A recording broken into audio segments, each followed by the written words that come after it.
Hello, everyone. It is 6 o'clock. Due to the agenda, I'm going to keep things rolling at a pretty brisk pace, so we're not here for 3 to 4 hours. Hopefully not. Welcome. We're Alpine Travel and Tours meeting April 22nd, 2026. Can I have a call to order? Yes. Jeremy Larson. Here. Dave Walters. Here. And Shannon Bowers. Here. All right, we are all present. Going down. So announcements, financial disclosure. I don't know if you've heard, but the days of giving money are gone, of approving everything. Essentially for this round, we had $455,000 worth of requests, and we have a $220,000, which will probably turn into a $195,000 budget to work with. So I am going to apologize ahead of time that there will not be some funding for some of you folks, and I wish we could do everything. I'll make a plea to those watching at home. These are all great applications. If you're looking to fund, say you got a tax refund or a tax bracket, a lot of these are municipal, nonprofit, worthy causes, great projects. This board is not going to be able to fund. I mean, again, we're talking less than half. And what that comes from, even before this winter, I had kind of projected around 275 to 300. Obviously, we did not have any snow, and that really affected the lodging tax dollars as we see it today. So I'll try and rip the Band-Aid off as fast as possible. Like I say, this board's sincerest apologies. We'd love to fund everything. And with that, I'll kind of go into what we'll be going off of when it's such a deficit is I look to our bylaws, and in our bylaws, I'll just read our mission and our purpose, and that's kind of what we'll be kind of focused on.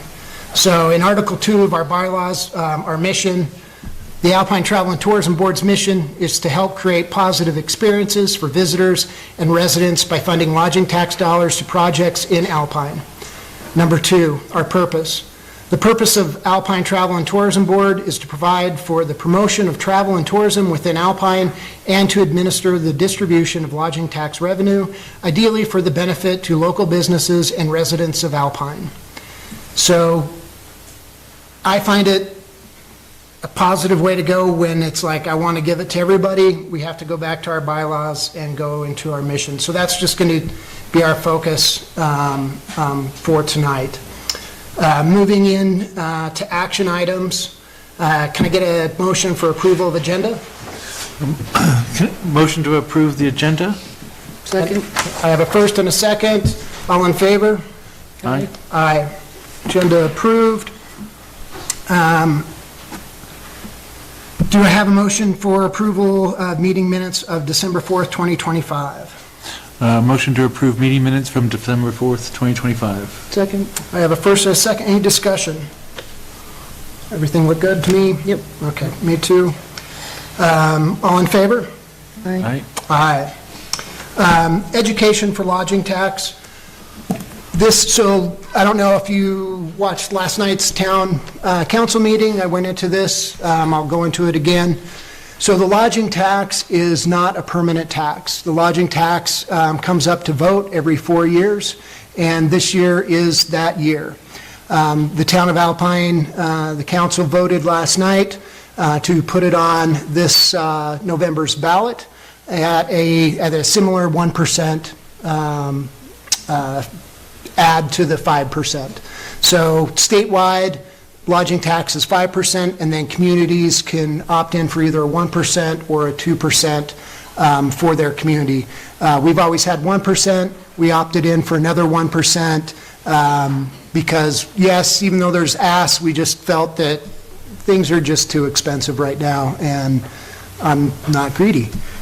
So we kept it at 1%. So that'll be on the ballot. And I'll remind this board, we do not have an opinion for or against this. We are here for education and guidance to help people understand. So in that realm, how that works again, it's kind of fuzzy math. So we have 6% and we're going for 6% again. If you stay at any hotel, motel, RV, Airbnb, B&B, guide service, any STR, short-term rental that's 29 days or less, you'll pay 6%. That 6% goes to the state. The state automatically kicks back 1% to the town of Alpine. The state then holds on to 3% and then sends 2% back to the county that it was taken in. Now, it sends all the 2% that the county that it was taken in, and what it does is the state, not the county, the state divides up the math in a weighted average of hotels, motels, Airbnbs, yada, yada, yada, and then it divvies up that back to the county and tells the county, okay, you pay Alpine this, you pay Thane that, you pay Afton this, and the county, you get to keep this. Alpine having, I don't know if we have the majority of hotels, motels, STRs, but we have one of the bigger chunks. Of that 2%, we receive another 25, I think it's 25.4% back. So the 1% we get, and then the 2%-ish figure from the county is what we have to work with. And that's what we hope to have to work with in the future. With that said, let's see, again, so we're budgeted in $220,000 for this year, and let's get rolling. So from last year, we need to reconcile a couple of grants that we had for last year, which were not used. Can I get a motion to reconcile the interactive touchscreens in the amount of $15,000? A motion to reconcile the interactive touchscreens for $15,000. Second. I have a first and a second. Any discussion? So again, this was a grant that we awarded last year. The grant was never used, so it comes back to the kitty, and that is included in that budgeted $220,000. Any other discussion? All in favor? Aye. Aye. Aye. And can I have a motion to approve reconciliation for a grant to Alpine Trails and Pathways in the amount of $8,000? A motion to reconcile Alpine Trails and Pathway, did not use the $8,000. Second. I have a first and a second. So with Alpine Trails and Pathways, their grant was to groom the lakebed trails for our cross-country skiing, non-motorized use.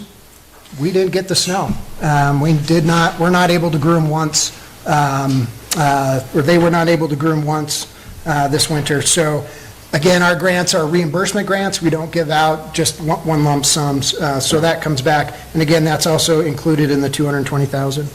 All in favor of reconciliation for Alpine Trails and Pathways grant? Say aye. Aye. Aye. Aye. All right. Okay, let's see, budget for advertising market. Can I get a motion to budget in $25,000 for advertising, marketing, and unexpected expenses for fiscal year 26-27? Motion to budget for advertising, marketing, and unexpected expenses for fiscal year 26-27. The second. I have a first and a second. Discussion. So this is keeping part of the kitty to last us throughout the year. One thing we ran into last year is, I wouldn't necessarily call it an emergency, but we had opportunities out of cycle to advertise, to promote, and put on an event needed extra promotion or something. But and also with this, with the advertising, marketing, I always get folks reaching out to me in the fall saying, hey, winter season's coming up, would you like to advertise in this publication, or mostly targeted at snowmobiling. So this is to keep a kitty to the side. Any discussion? All right, all in favor of setting aside $25,000, say aye. Aye. Aye. Aye. All right, now let's get into it. So as we go down, as you should have received an email saying you'll have 5 minutes. This board has reviewed all applications. We're very comfortable with the applications that, of knowledge that we have. I know myself, I don't know if you guys have reached out to any of you. If I had questions, I reached out. So that's why, one, limiting to only 5 minutes. Two, there's 24 applicants. That puts us at a 2-hour mark. I've already had several, hey, can I get on top? I'm like, well, it is what it is. So I'm going to be hard on the 5 minutes, but by all means, if there's something especially that's not in your application that you want to stress to us, by all means, please do it. Once we've gone through everybody, then I'll just go back down the line and ask for motions for approval after first reading. I think that way we don't get lost in a quagmire of questions and answers, and we're not here for 3 to 4 hours. So with that said, on first reading, does anybody have any questions with that? Sorry, I know I'm going fast. Okay, with that, first reading, Alpine Fire District for $17,000. And Dave will be recusing himself. Dave is a volunteer fireman with the Alpine Fire Department. Captain, I believe? Yes, sir. Right on. So, thank you for your time. Alpine Fire Department appreciates the opportunity to apply for this grant. The Alpine Fire Department would like you to consider funding for fire protection gear for 2 new members and 2 experienced members of the department. Earlier this year, the Alpine Fire Department hosted an open house. Will you make sure your mic is on? Oh, thank you, Shannon. There you go, Dave.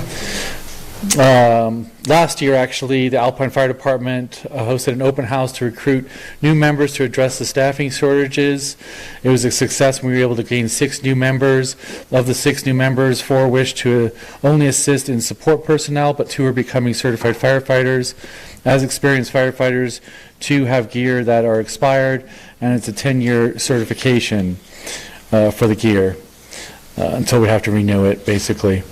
It is the goal of the Alpine Fire Department to keep the volunteers protected with certified personal protective equipment while serving the community. We must make sure that any firefighter entering a fire or hazardous environment has up-to-date fire protection equipment.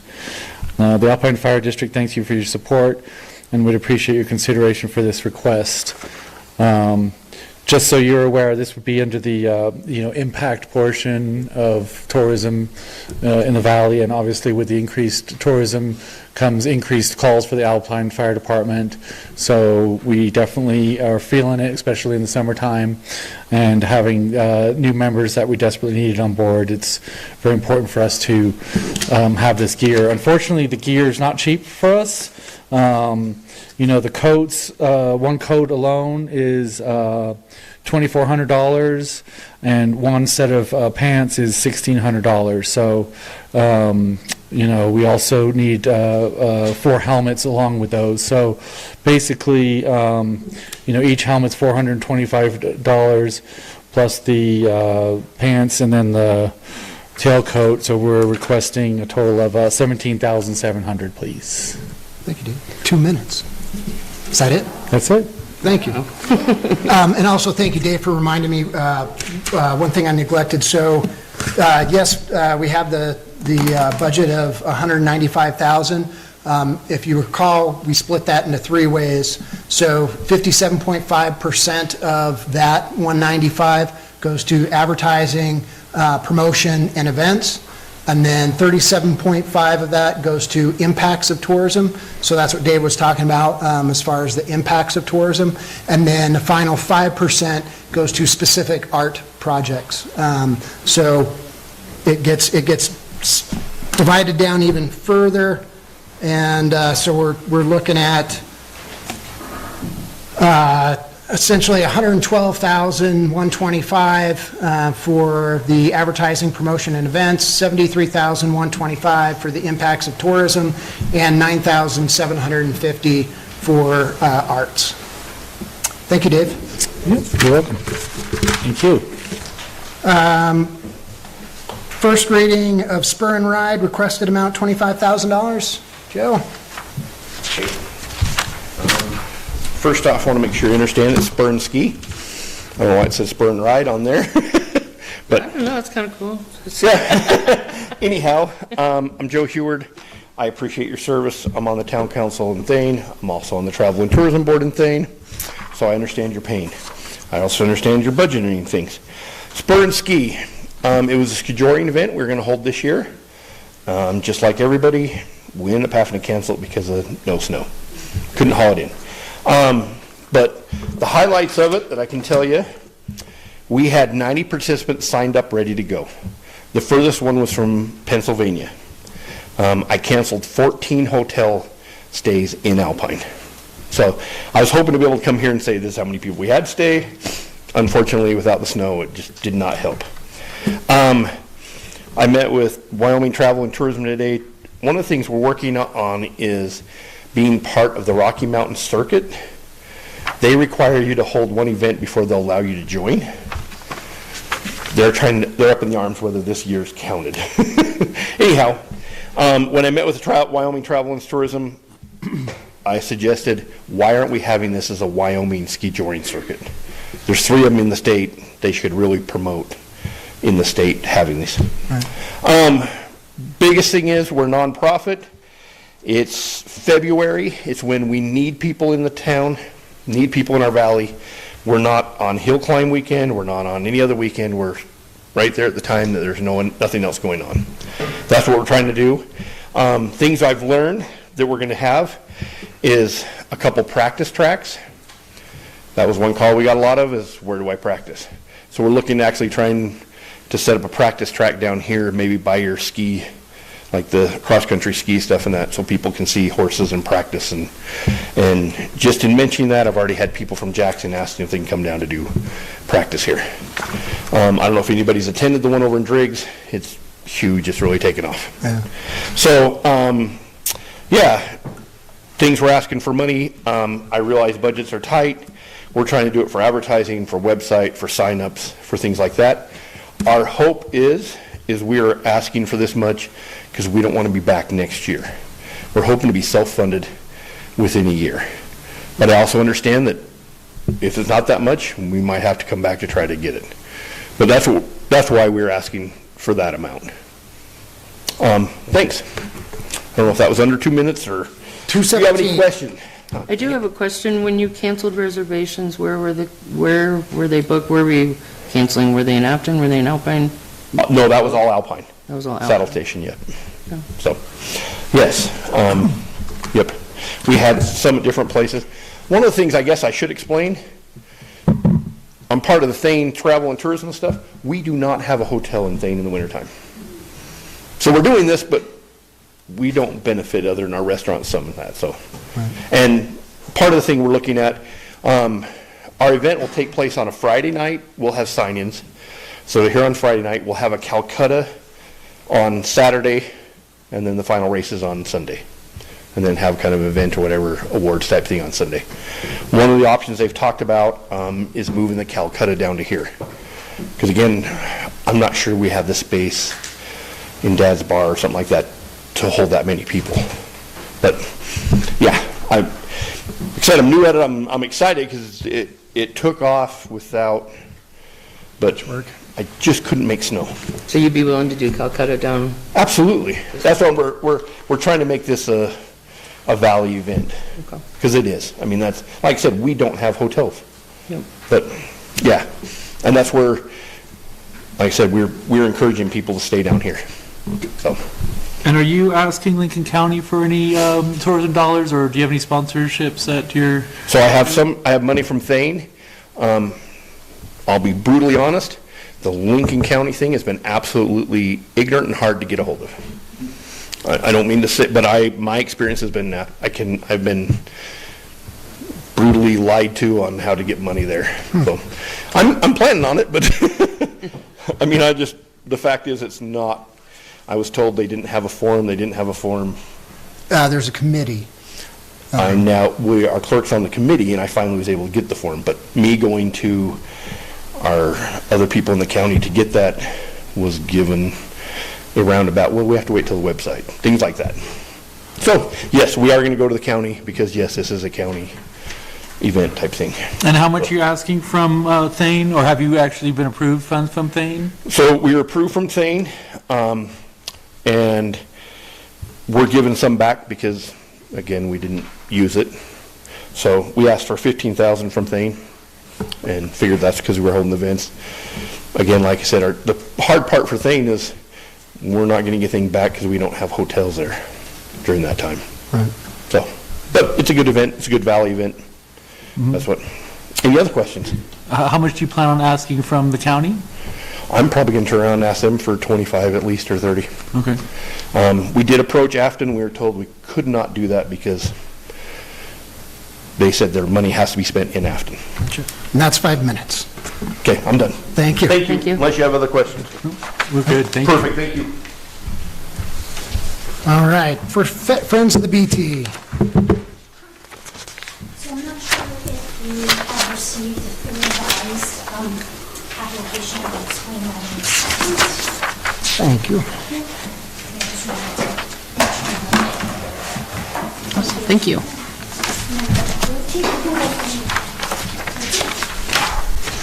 And go. Okay. Hi, everyone. Jennifer Recupero, Partnership Manager of Friends of the Bridger Teton. Thank you so much for hearing us out again for the second year. Appreciate it. So in your hands is a revised application, revised as of formalized this morning after the announcement came through that there was a lot of asks. We took the 45,000 original ask and have lowered it to around 22,000 approximately. The proposed total cost of the project is about 73,000, so we're asking for a little bit under 30% of the project.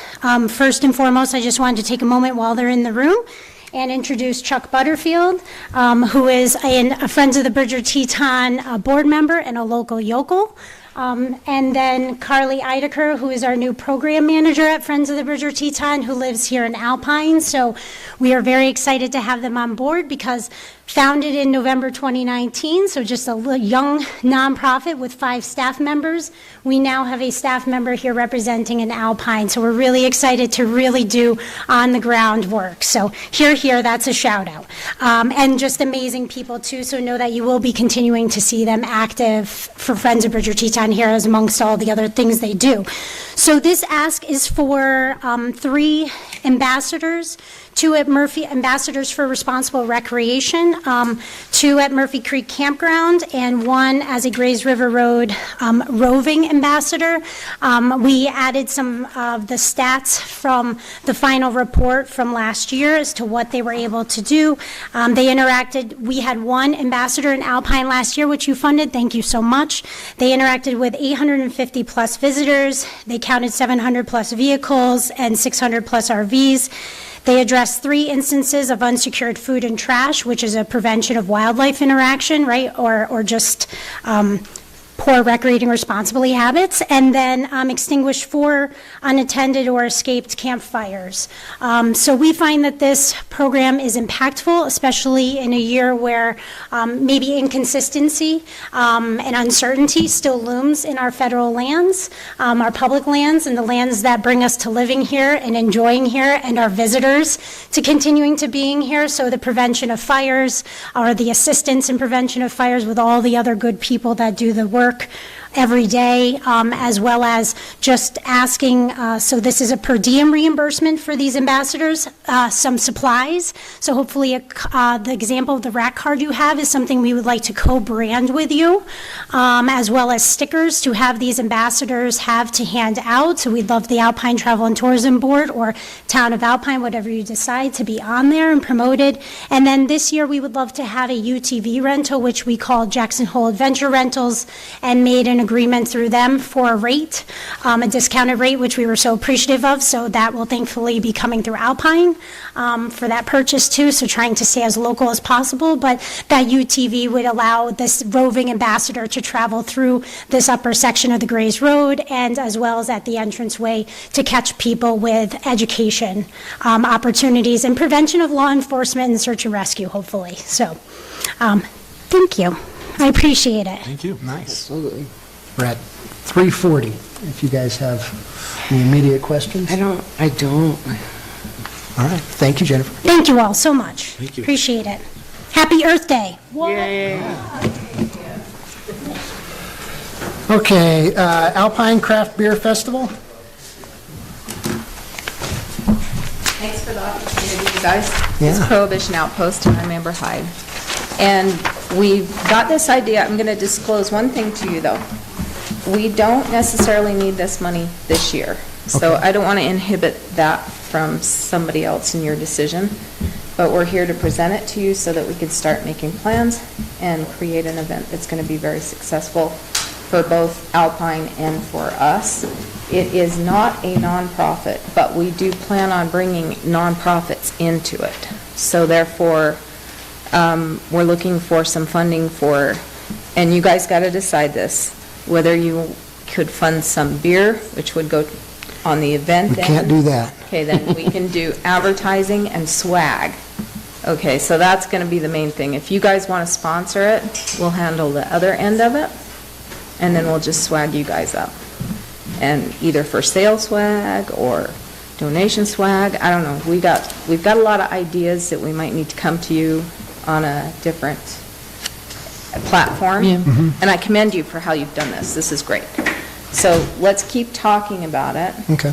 You What- have a detailed copy of our application as far as financials and everything is concerned and what it could be. What time of year are you thinking? You know, the biggest problem we're having right now is coordinating the craft beer people, because we want to bring them in from across the state. And, well, September seems to be a really bad time of year for them. They're going to other bigger ones that are already established.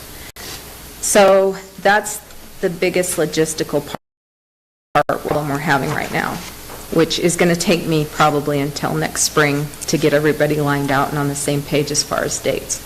But, you know, there's not a lot going on in August, or we could back it up to Mountain Days and give you another, since that's 3 days, if we can coordinate the dates. Gotcha, and that's why I asked. So we run off of the town's fiscal year, which is July 1 to Yep. June 31st. So Yep. if it's Save Mountain Days, which Yep. actually does fall on this Yep. this fiscal calendar, yeah. I can't tell you for sure. So that's fine. And that's Just so fine. you know. Yep, So yep. if you come to us next spring and say, hey, we want to partner for Mountain Days, Absolutely. we'd be No, like, no, sorry. no, I don't think we'll plan on that. I kind of knew that Okay. with your city structures. Yep. It's just going to depend on when we can coordinate them all. That's all I can say. And so when we get that coordinated, we'll come back to you. In the meantime, you guys be thinking about some ideas for us too, or some different structures for it, or music, or maybe there's other opportunities in next year's budget to make it a little different. Okay? Next year we'll have snow. Well, and we could do that too with your civic center. We could maybe plan it on the off-season and a slower time of year because you have the indoor facility to do it. It may be on a smaller basis. But we're planning on the park, and that would be easily ticketable. We can rope a ticketed section off so that we can gain funds and give back to the community, be it in donation groups somehow. They can be there and serve and different things. So, okay. So, anyway, just so you know, that's Thank what you we're very up to. much. Thank you. All right. Thank you. Okay. Star Valley Arts Council for the Art Festival. Lexi. Real quick, the art festival funds and the mural, those are switched. So we're asking for $3,500 for the art festival, $7,500 for the mural. Gotcha. Okay, So with the art festival, this would be our third year doing it. We've held it on the Bank of Jackson Hole lawn, and we've had really good attendance. We've had between 20 and 25 vendors both years. And so the funds that we are asking for would cover advertising and the live music that we provide there. We have scheduled it both years to be in conjunction with the car show, which helps our attendance, but hopefully it helps theirs too. And then because it's also the same weekend as the Jackson Art Fair, we feel like we are getting people who are wanting that kind of shopping, that viewing even, from here or even further south that are on their way up to Jackson that see our tents and stop. So here's an issue with this. We just got an email from the town planning or something. They want to charge us $4,500 to hold this event, which we have never had to do before. And I need to figure out who to talk to about it, but if that's something that we really have to do, we just cannot do the event. There's just no way we can pay that. Was this Gina that reached out to you? I don't think there was a name on it, but let me see what who it came from.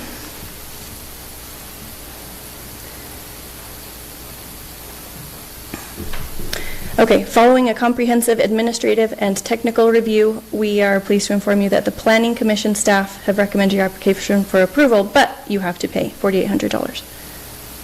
But does it say who's it for? I mean, besides planning, does it give a name? Sender?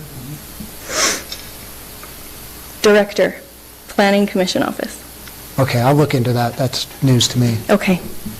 So I Yes, got that's an email, not to interrupt you, I got and I think it's spam, I got an email too saying that we had to pay a $4,500 fee.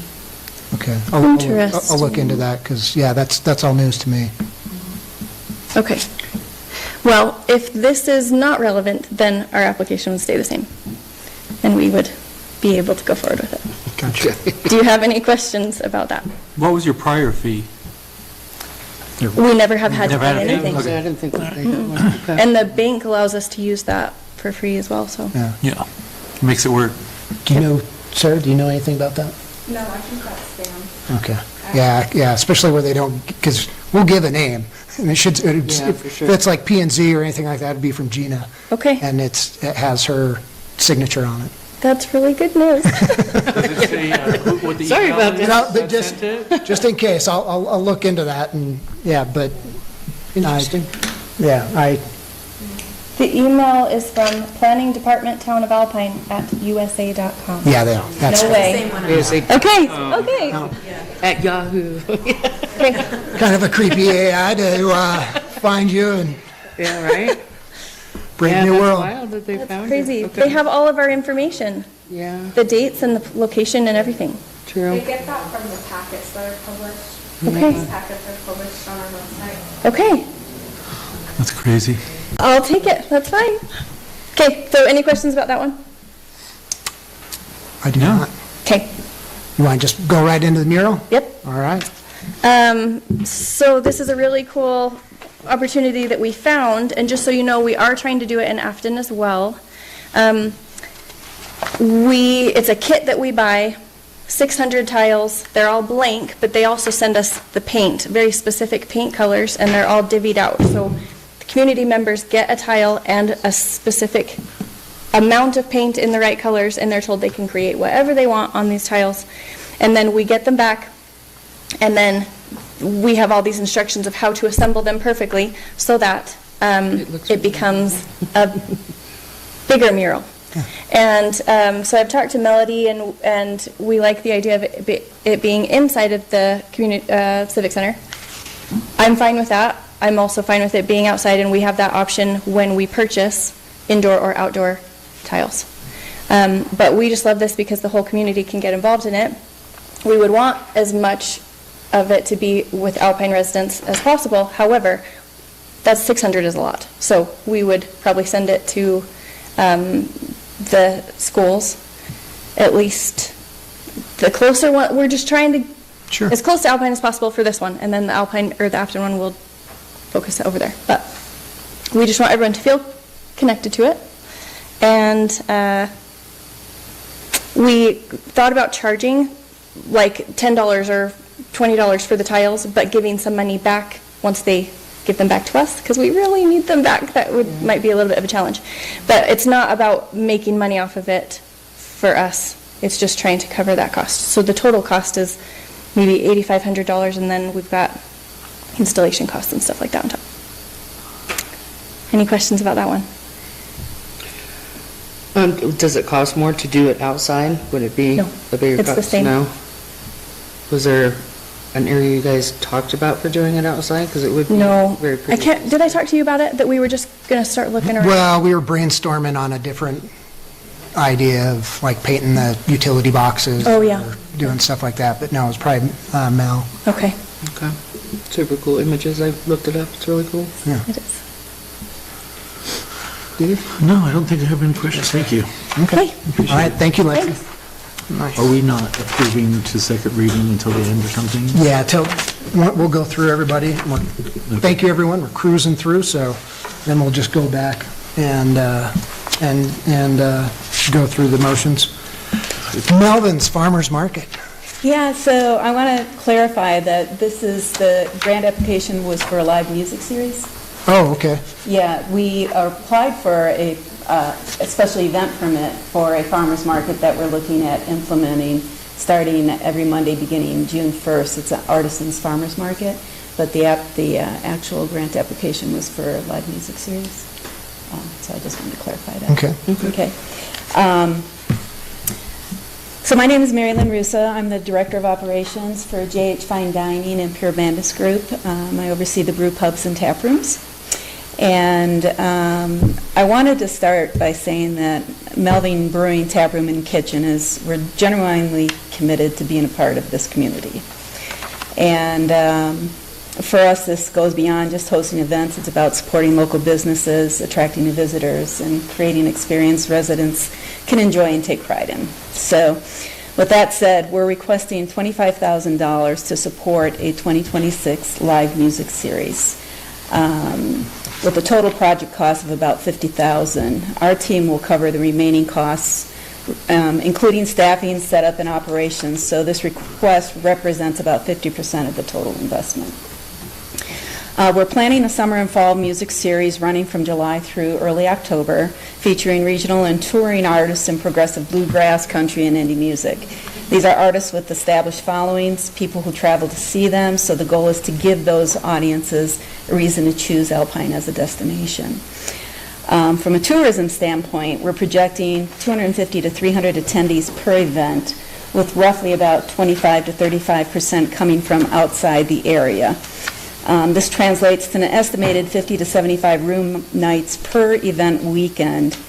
And based on current lodging rates, that's about $10,000 to $40,000 in lodging revenue per event, before factoring in spending at restaurants, bars, shops, and local outfitters as well.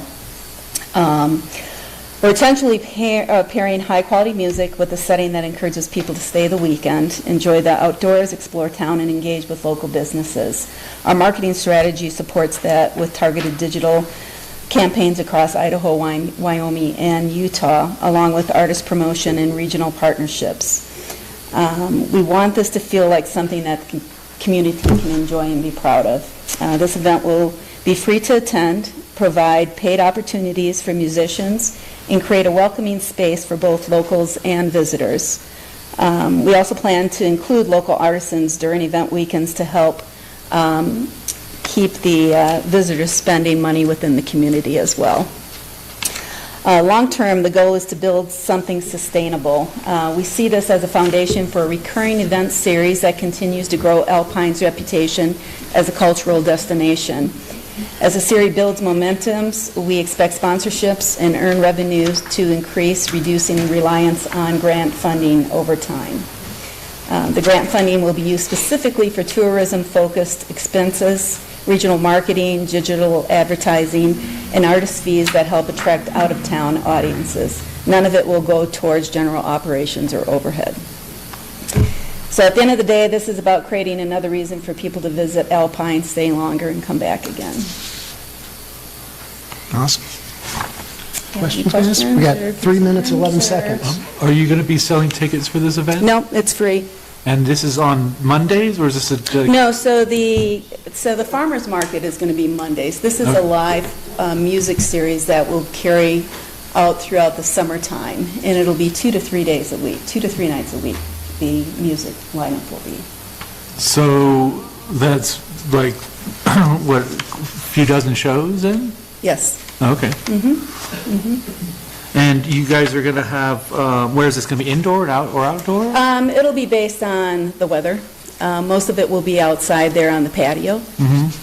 And that's where the bands would play, on the patio? Yes, yes, sir. Okay. No Yes. stage or anything, just set up on that deck out front? Set up on the deck out front. Okay. Yes, yes. The only reason we would have a stage is if we do bring in a large band that would require a stage, and then at that point, we would look at bringing in a stage. But for this year, this is our first year doing this, and we just want to focus on, bands that are at the most 4 or 5 piece band, but bands that don't require us to have a stage this year. Yeah, and we'll see how the event, how it rolls along this year, and we want to continue doing this on an annual basis. Yeah. Yeah, yeah. It's a beautiful place to have outdoor music throughout the summertime. 20 seconds. Have you talked to the farmer's market that already goes on and the music that already goes on and thought about partnering with them instead of peeling off and doing your own? So yes, I have spoken to the farmer's market, and I understand that they do have music on the night that they have it, but we're looking at having it on a Monday night. And I'm also spoken with Debbie Compton, who actually is involved with the market down in Thane or Afton, and she has about 40 artists and vendors that are interested in participating in our farmers market on Monday evenings. So this is separate from the farmers market, but this is all part of Melvin becoming more engaged in the community. Great. So there are no fees for the farmers market either. All right, we'll come back for questions when we go back around again. Thank you Okay, very much. Thanks. Thank you. Thank you. Paul and Sam. Howdy. How we doing? Hey, guys. Good, good. Paul Lavold, Sam Cook. Want to thank you guys for having us here. Also want to thank you guys for trusting us, putting together some photo and video stuff for Winter Jubilee as well as Mountain Days coming up. Our proposal for this coming calendar year was for more content creation, more photo and video assets catered around mostly social media for events and activities that are Alpine focused to help drive, everybody here to do what we all love to do. The goal isn't to blow up spots that we all know and love, but it's more to create a sense of wonder and get people here to the local businesses, whether it be GRS for fly fishing, whether it be Lincoln County Customs for any side-by-side or dirt bike related tours, and just so they can, know and love Alpine like we do. I don't want to blow up a Murphy Lake because I love going there just as much as everybody else. No fishing spots will be posted. Our original ask was for $50,000 to do consistent content creation throughout the whole year. Monthly, brand new monthly content delivered each month. It was for events that are happening around the town of Alpine. And it was also, I guess that was it. But our new ask is to work within the budget, considering, the year that we had and the new budgetary restrictions. We don't feel it's in Alpine and Travel and Tourism's best interest to spend that allocated amount that we wanted. More so to work with you guys within a budget that makes sense, so we're not chewing up 50% of the marketing budget. So I guess our new ask would be to meet and understand what the goals of Visit Alpine and the Travel and Tourism Committee would like to promote, the direction that we'd like to go as far as like a marketing as a marketing proposal goes, and figure out something that makes sense for both of us. For sure. Versus throwing it at the wall and seeing if it sticks. And speaking of that, Nailed it. for those who may or may not know, if you look at Visit Alpine on Instagram or Facebook, that's not us. That's a bot that we have no idea. They're doing all right job. They've kind of faded off since, what was that, Mountain Days, or Winter Jubilee. But yeah, Visit Alpine on the socials is not us. Sorry, Sam, go ahead. No, I don't really have anything more to add. I think Paul kind of hit the nail on the head, and if there's any other questions that you guys have based on what we kind of gave you as far as our proposal, we're happy to sit down and chat further about it. Yeah, I think that's definitely a good way to go.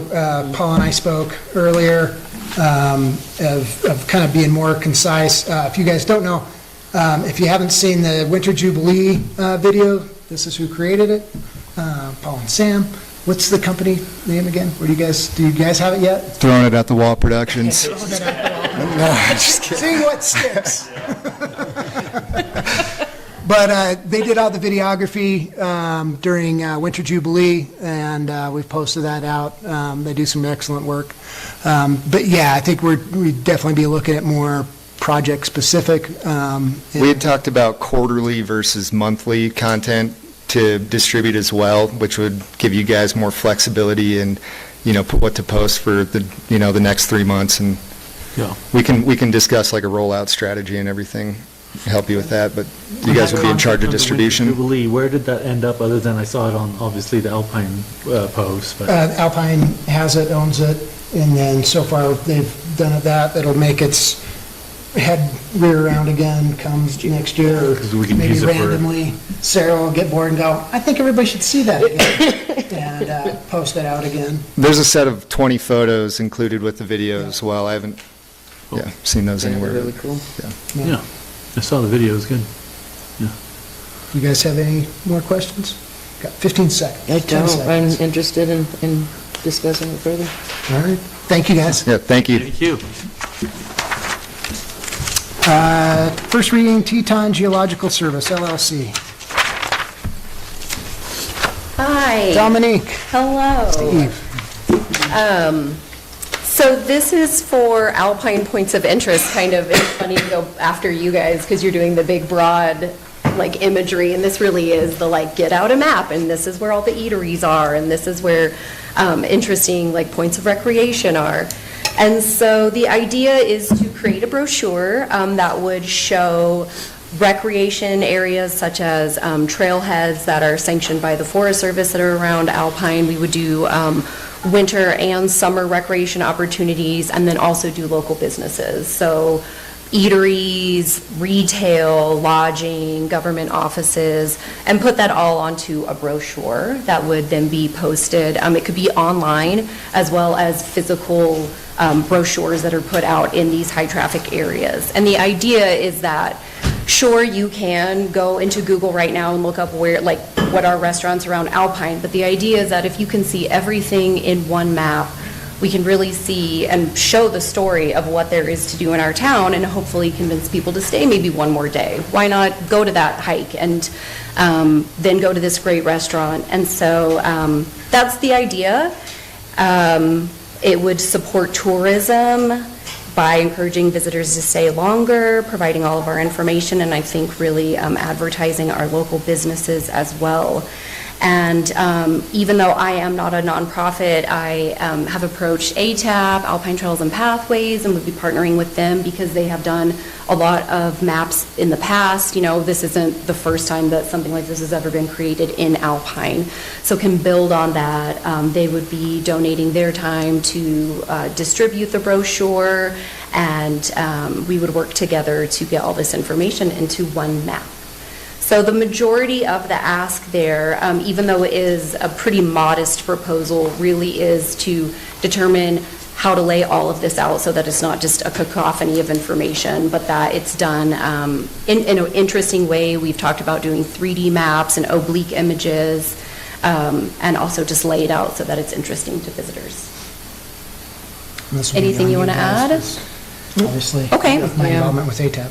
Yeah. Yeah. Do you have any sponsors that you're planning on pursuing for the map, or any type of advertisements on the map that you'd be getting money from? Not right now, no, just because this is a little bit of a new idea, and so we wanted to see how this would go this first round, and then if, look for sponsors with subsequent years after this. Okay. So you're thinking like it would be self-sustaining as you go on, you'd be able to get those Yes. sponsorships through That's businesses? the hope. Okay. Even if that wasn't the case, by creating this, the idea is that there would be minimal upkeep. Obviously, businesses change, we're sure, yeah. growing, so there would be upkeep, but the idea is that hopefully this map would only have to be redone or revised every 3-ish years and wouldn't have to require this first initial effort of really laying it out. It would be just more revising here and there, in which case it should be easy, hopefully, if we. So it would be work with detailed sponsorship enough to actually showcase like the streets and businesses that detailed? That's the idea. There's not really a proof of concept at this point. I think we're really going to have to get in and see how granular or how zoomed out we want to be, but that is the idea. And it would also be front and back. So perhaps there's going to be those larger, more landscape area images on one side, maybe summer and winter on one side, and then actual businesses and streets on the other side of the map. Okay. So it would be, where we're at the grocery store, it'd be kind of cool to blow it up and do it like inside the grocery store where we have a big bulletin board, and we get asked all the time where to go, no Okay. matter what season it is. Great. So it'd be kind of cool to blow it up and be able to show it to, like, maybe in the lobby. So it'd be cool if you could make that image something that we could even Yeah. expand on. Yeah, definitely. And the idea too is to make it very high resolution, so it can go online, it can be digital. It would also be able to be posted on the town website. Okay. And so once we have a high quality digital image, maybe that would be a little bit more of an extra cost. Maybe we can find cost savings within the project to do something like that. But the idea is, I love that idea, and we could be able to do something like that. Okay. Yeah. Have you seen that map in Jackson that they do with the, I don't know what it is, 11 by 17 or maybe a little bit larger, where they have all the Yeah, that one. businesses? This one, Yeah. yeah. Okay, cool. Because I think they get a lot of money from the businesses to help create that map, you know? Yeah, and this is a big one. It's nice. I see that there's sponsorships everywhere. Yeah, cool. Yeah. Nice. So that's definitely something to think about for the future, but for this particular ask, that wasn't the route that we chose to take. Sure. And the ask is for $4,050, and the whole project cost is $4,050? Yes, that's correct. That's 5 minutes. All right. Thank you. Thank you, guys. Festival of Trees. Thank you guys for having me here. So just to go back to the amount that we were asking, that is probably more than what we need, actually. But taking a look at expanding it, almost very similar to the Salt Lake Festival of Trees, we're trying to expand that market and make it a destination location. So we've exceeded our budget each year with the goals of, was $30,000 last year, so we were able to divide that to the 3 pantries.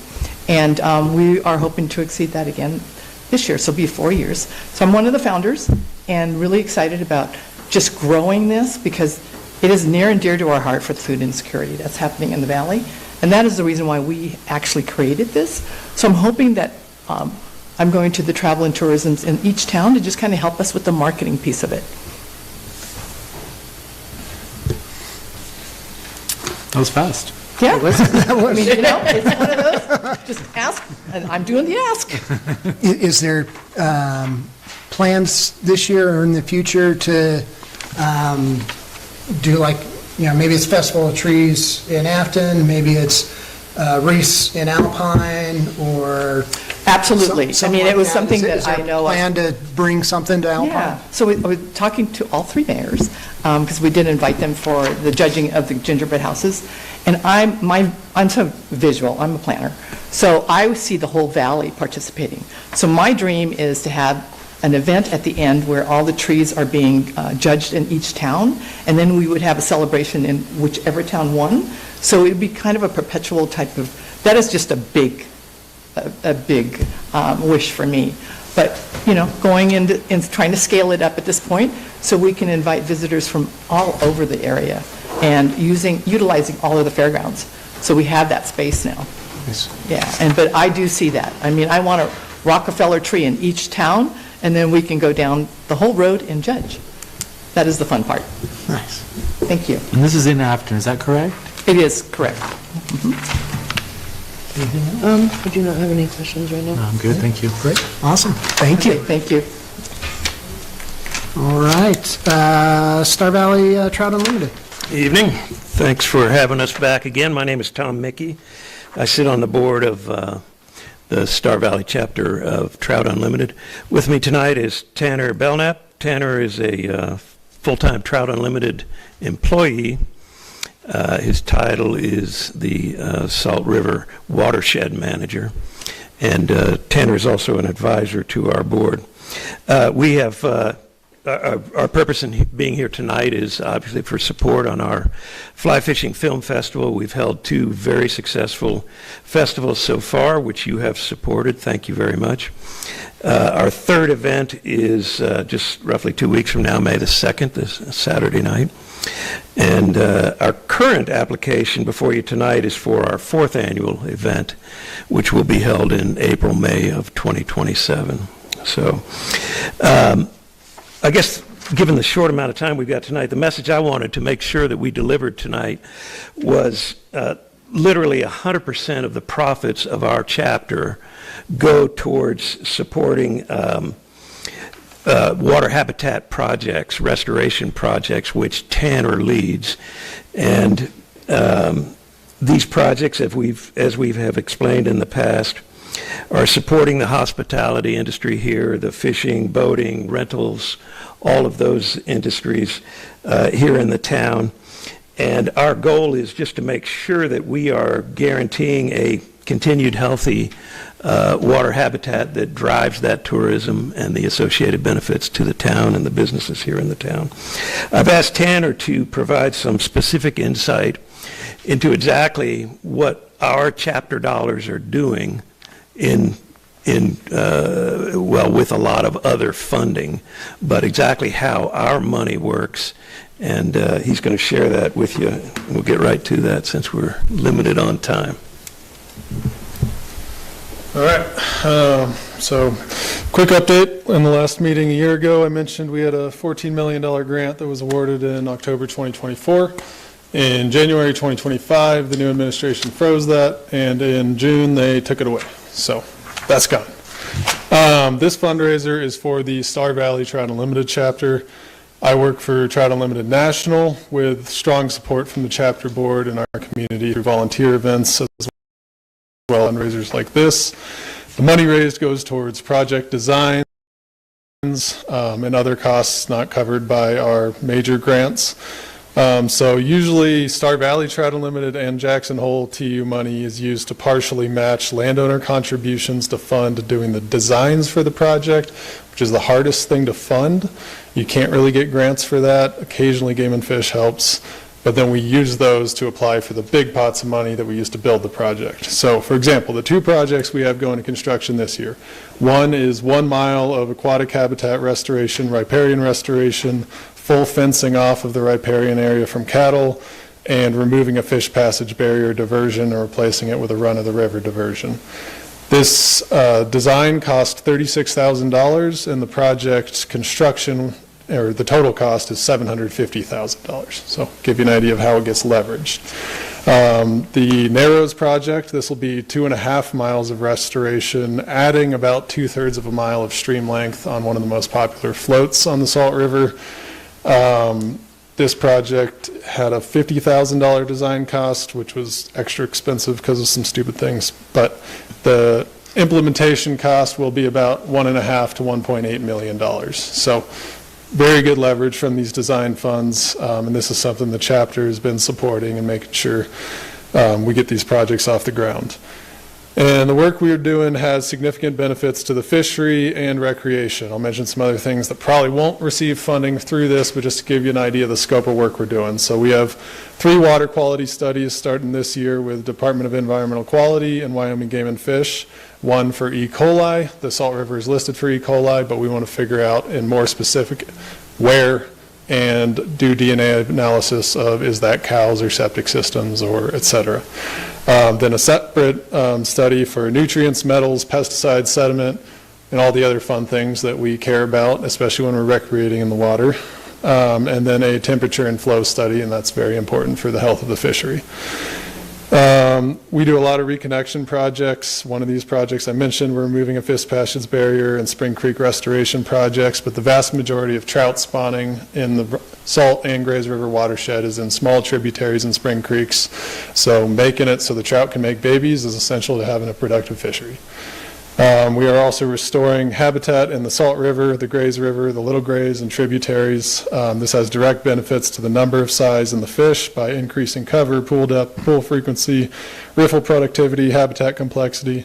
So a really cool study that was done comparing pools that were not treated in the way that we restore them to pools that are, where we put these root wads and wood and all of that in there. The pools with all the root wads and the bank stabilization that we do maintained a 33% greater depth. They had 10 times the biomass of trout, 2.4 times the number of trout, and 28 times as many trout over 14 inches. So it makes a massive difference in the amount of large fish and the quantity of fish, which you can imagine attracts a lot more fishermen when they catch more fish and see more big fish. And that'll be it, Tanner. Thank you very much. Sounds good.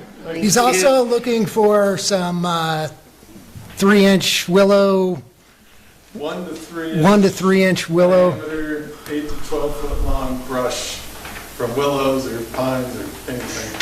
So if you're cleaning them out, Whiteboard, side dump loads. get a hold of them. We're out of time. Out of time. We'll swing back. Thank you. Thank you. Reggae in the Rockies. I'm going to recuse myself from this vote here.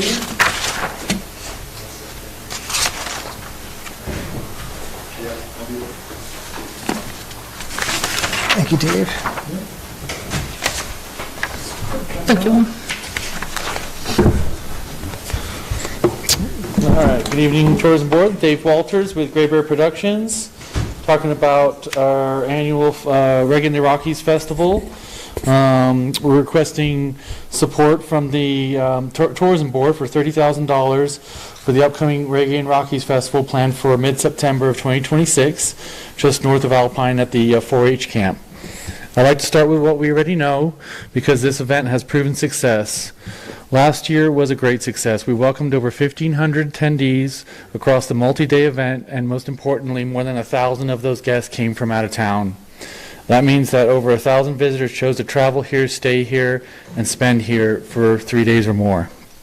And importantly, this happened in September during shoulder season when business typically slows down.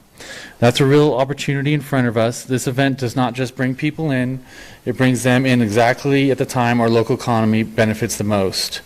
Those visitors are building campgrounds, dining in restaurants, shopping in local stores, fueling up a gas station this community has to offer. It creates a ripple effect that supports nearly every sector of our economy. And beyond the economic impact, there's another piece that's just as important. This event provides something our community genuinely needs: live music and shared experiences.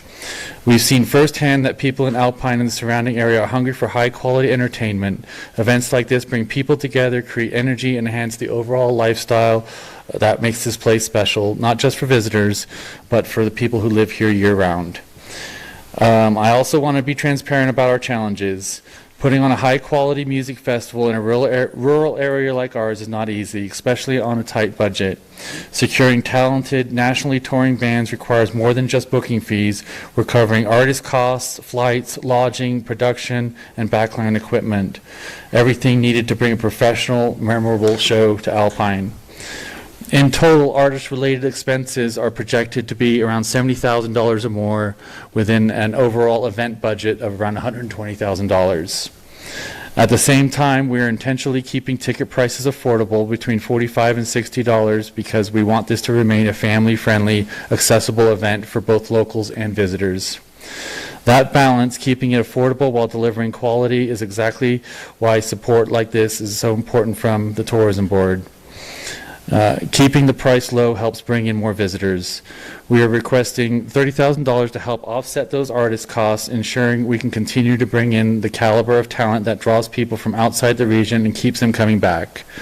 And we're not just relying on grant funding alone. We're actively pursuing sponsorships with the goal of raising at least $5,000 locally, as we've seen strong community support in the past. We also take pride in how we operate. Since 2021, Gray Bear Productions has successfully hosted multiple events in the Alpine area without incident. We prioritize safety, professional security, EMT services on site, clear emergency plans, proper sanitation, and fully insured operations. All food vendors are permitted and insured, and all alcohol services handled by licensed professionals. This is a well-run, thoughtful, planned event. We also invest in marketing beyond our immediate area, promoting nationally and regionally, and by working with bands that have already dedicated followings. We're not just hosting a concert, we're showcasing Alpine as a destination. This kind of exposure has long-term value. In closing, this event brings together three key benefits. It drives significant out-of-town visitation during a slower season, it supports a wide range of local businesses over a multi-day period, and it enhances the quality of life in our community through live music and shared experiences. We've proven it can work. Now we're looking to build on that success and make it even stronger. We do ask that, if possible, the town council can approve this on first reading due to time constraints on reserving artists in the venue. And we appreciate your consideration, and we'd be proud to represent and promote the town of Alpine and the Travel Tourism Board in all our marketing and outreach. Thank you, Dave. Thanks, Dave. Got 15 seconds. I don't have any questions. I know what he does. Thank you, Dave. Yep, thank you. Walnut Hills.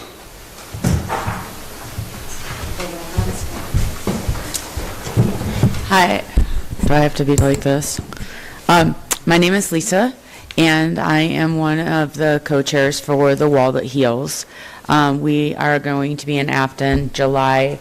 It will be on display July 9th through the 12th. However, we will be meeting at On the Run on Tuesday, July 7th at noon. Last week, we met with their management team.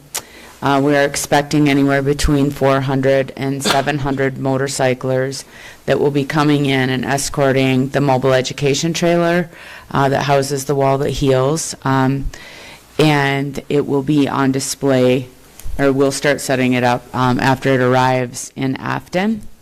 But this is our starting line, is On the Run. And this is where everybody is going to be meeting as we escort down to Afton. So obviously you're in a very precarious position to have all these wonderful causes. We are a one-time thing. This will not come back. It's never been in Wyoming, in this part of Wyoming, and it will most likely not come back here in our lifetime. So this is our one opportunity to shine and showcase our entire valley. So we named our committee Wyoming Welcomes the Wall That Heals. We are getting it from Billings, Montana. When it leaves Afton, it'll be going to Manning, Iowa.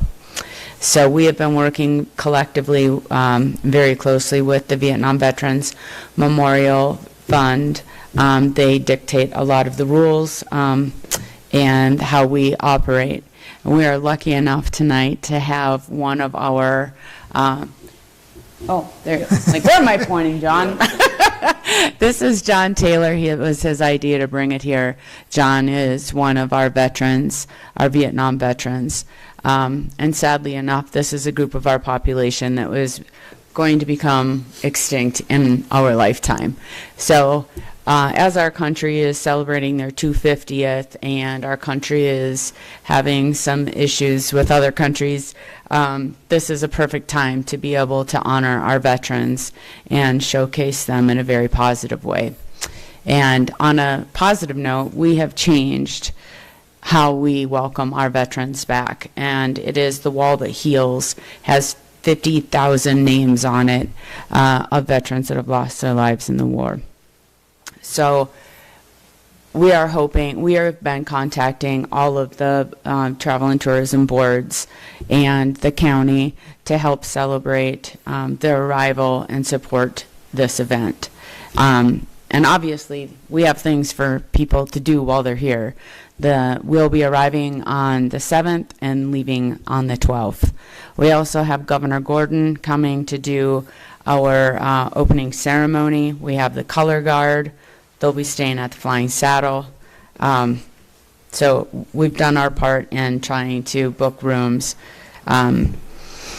So we have a lot of community collaboration in that way, and we will be putting out a press release that will be going out to Utah, Wyoming, and Idaho. And we would like, with your approval, of course, to have your link to your website so that people will know about all of the activities and events. But we're holding off on doing that until we get your approval, because we want to be all-inclusive.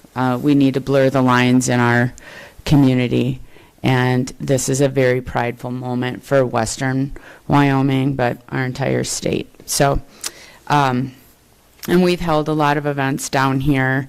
We've been the top of the Rockies has been incredibly supportive.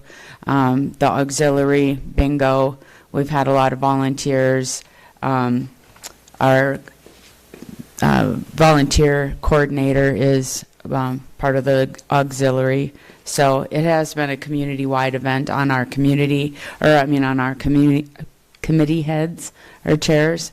So, I think that's all I had, but I will turn it over to Jay. Jay, you got 20 seconds. Perfect. So in my adventures, being able to speak with... Can you just swing over to, it just records for those at home. In my adventures across the state, meeting Vietnam veterans, we're finding out also that the reason why that is coming here is there's a lot of veterans that can't go to Washington, D.C. That's really the ultimate reason why this is coming here, so that we can get people to come to the wall that can't necessarily afford to make it there. I was on the phone the other night with a Vietnam veteran for an hour and a half. He shared his story in Vietnam with me, and I don't think he's ever done that with anybody else before. So this is the opportunity that we get to reach out to these veterans, get them to start talking about this, get them to start sharing about this, and get them to healing. Wyoming welcomes the wall that heals. Thanks. Thank you very much. Thank you. Okay. Thank you, John. We appreciate your support. Yeah. Alpine Trails and Pathways. Step over here.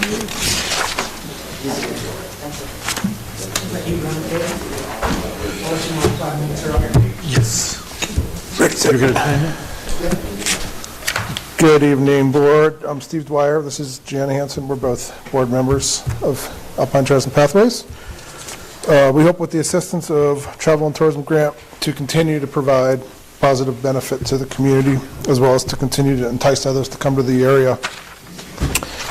With our application already providing some pretty comprehensive details, I'm just going to briefly touch on a few areas.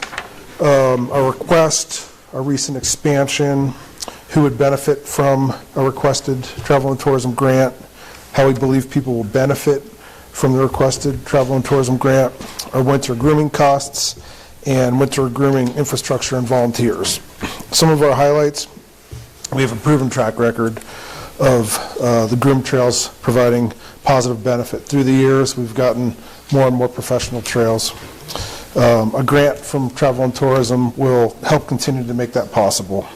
It'll help Alpine Trails and Pathways provide access for all to groom trails at the lake bed and the 4-H camp area. The grooming of lake bed trails and safe access provides months of value versus a one-time event. Our grant application certainly is, I guess, best fits under event, but it's like 100 or 90-day long event. You know, people, we have in the past done moonlight skis and bonfires, and people can go out any time of the day they want, really, to use the events. And we think that's important because it adds to user value. People can enjoy those several months. They have the opportunity to enjoy the groom trails anytime versus a certain event, which can be great, but if you're not here, you're out of town if you live here, or you can't get here as a visitor, then you just miss it. Whereas here, it's more inclusive in that respect. So as far as our request, we're asking this year for a grant of $10,000 to include plowing, professional plowing by Bouchon, as well as now we have the 4-H area that we've started grooming with snowmobiles, and the parking area is what we anticipate paying for again, commercially, to provide safe access. Our expansion this year, as you know, or this past season, was our first for grooming the 4-H camp area. The expansion of services went well, even despite the warm season we had. It actually saved the groom trail experience for everyone, because unlike on the lake bed, the river bench areas, even with the warmer winter we had, we were able to groom trails at the 4-H area. Since the area's a little higher elevation, it's in the trees. Feedback we received, some of it was that it's also nice because it's a little more protected from the wind than the lake bed. So we do hope to continue doing that. Who would benefit from the grant? The local community as well as visitors. By history, we haven't had a volunteer sitting at the trailheads all day long gathering demographic information, but on any given day, if you've been there, the trailheads have all different state license plates. Friends, family, visitors alike, and of course people from our direct community. Our Facebook page does now show about over 1,400 followers, compared to the last winter season right now, to the most recent season before that. Our views were still up 24% in the winter season. Those page views were split about 50-50 between the followers and then people who are not followers and who are just checking in and seeing what's going on. A perfect example, just one of our outreach, includes when one of our volunteer groomers was out at the 4-H area this year, he ran into a couple from Southwest Colorado where there was no snow, of course, and said they mentioned specifically traveling to this area to cross-country ski and visit family. How the grant will be a benefit: groom trails cater to all types of outdoor winter recreators: cross-country ski, fat bikes, snowshoers, dog walkers. What's that? 30 seconds. With the grant, we'd continue to provide that outlet. We have a lot of other expenses, infrastructure. We have all kinds of, we have a snowmobile now with rollers, the trail grooming signs and track setter. We just got a 24-foot long enclosed trailer. We have a lot of other expenses that we are paying for, and this is about a 35-65 break. We're asking for 65% of the professional services. If we don't use the money, like last year, we give it, it doesn't get wasted. Thank you. All right, thank you. Awesome, thank you.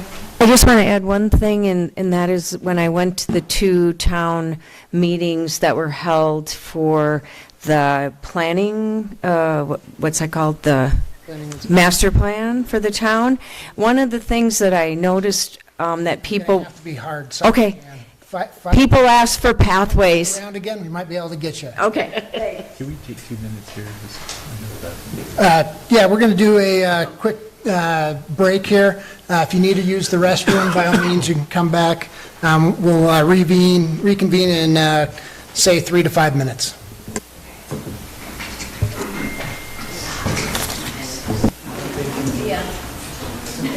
If anybody needs to use the restroom, I can show you right where it's at.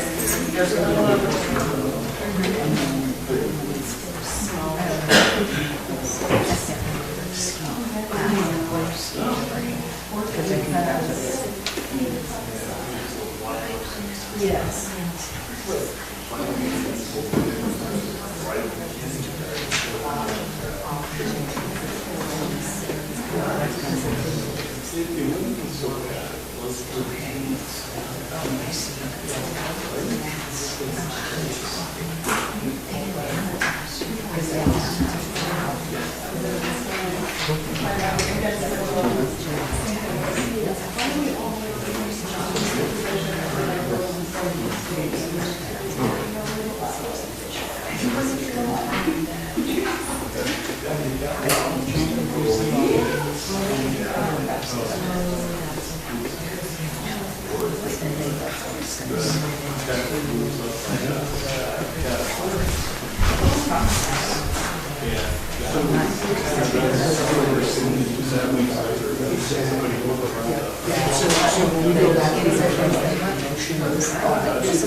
That would be my best.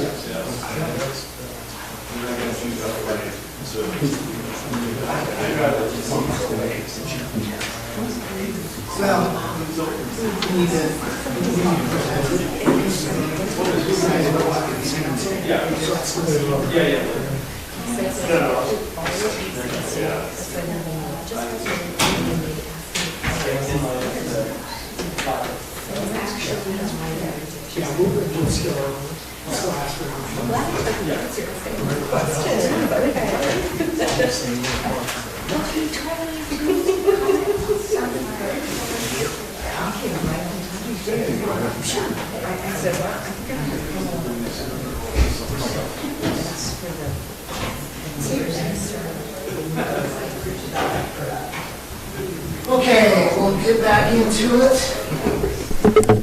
All right, thank you for your patience with the break. And we'll now go to Music in the Mountains.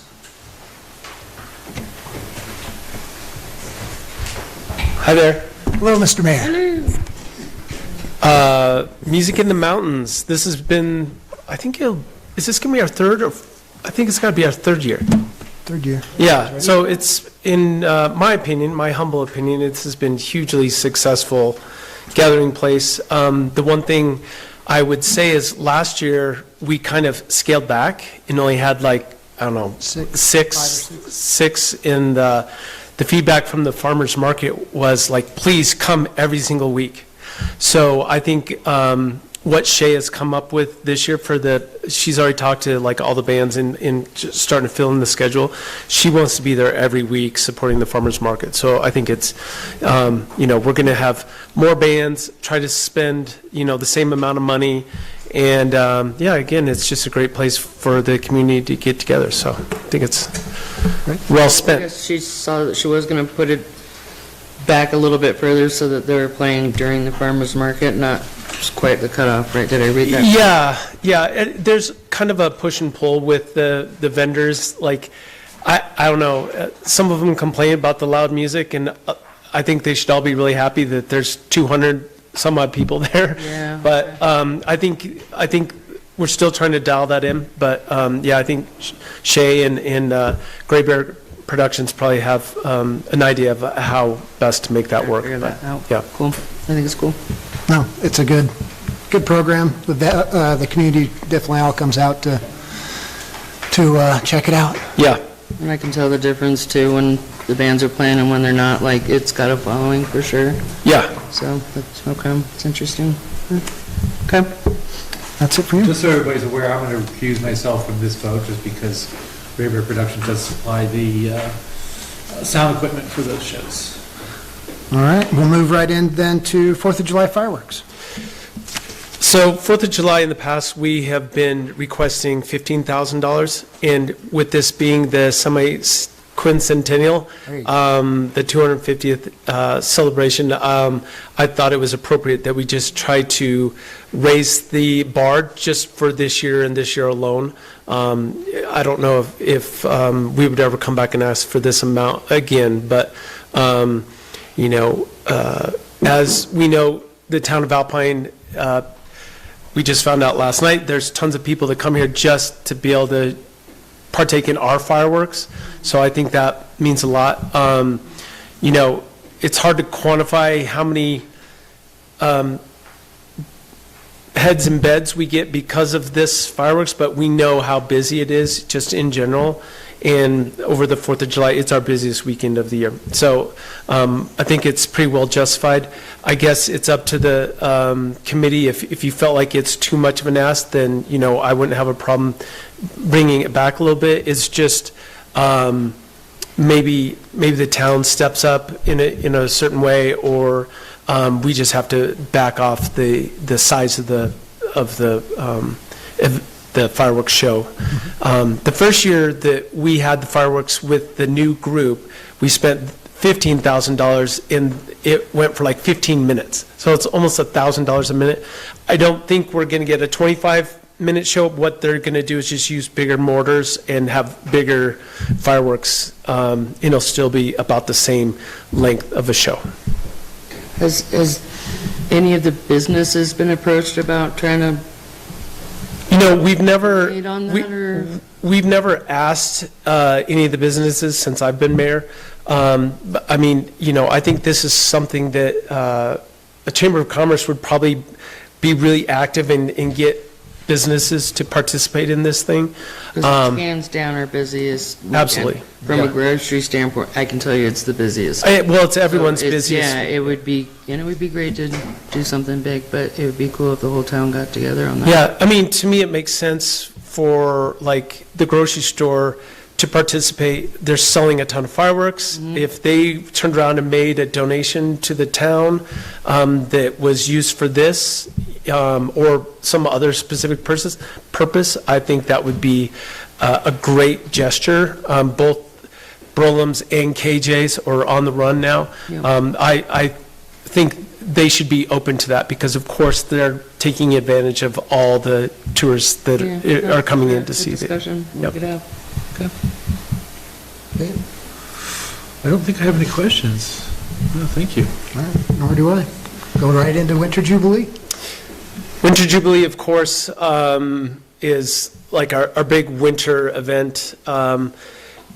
It's pretty, the schedule of events is pretty well known, what we provide, but of course, this year was just an atrocious year for snow, so I definitely know it wasn't as well attended as it has been in the past, but you know, I think this is the type of event that we want to keep promoting in the off-season, and hopefully we just have a ton of snow and it, you know, keeps growing, but There will be snow next year. there has to be. There will be snow, and we got great pictures. Yep.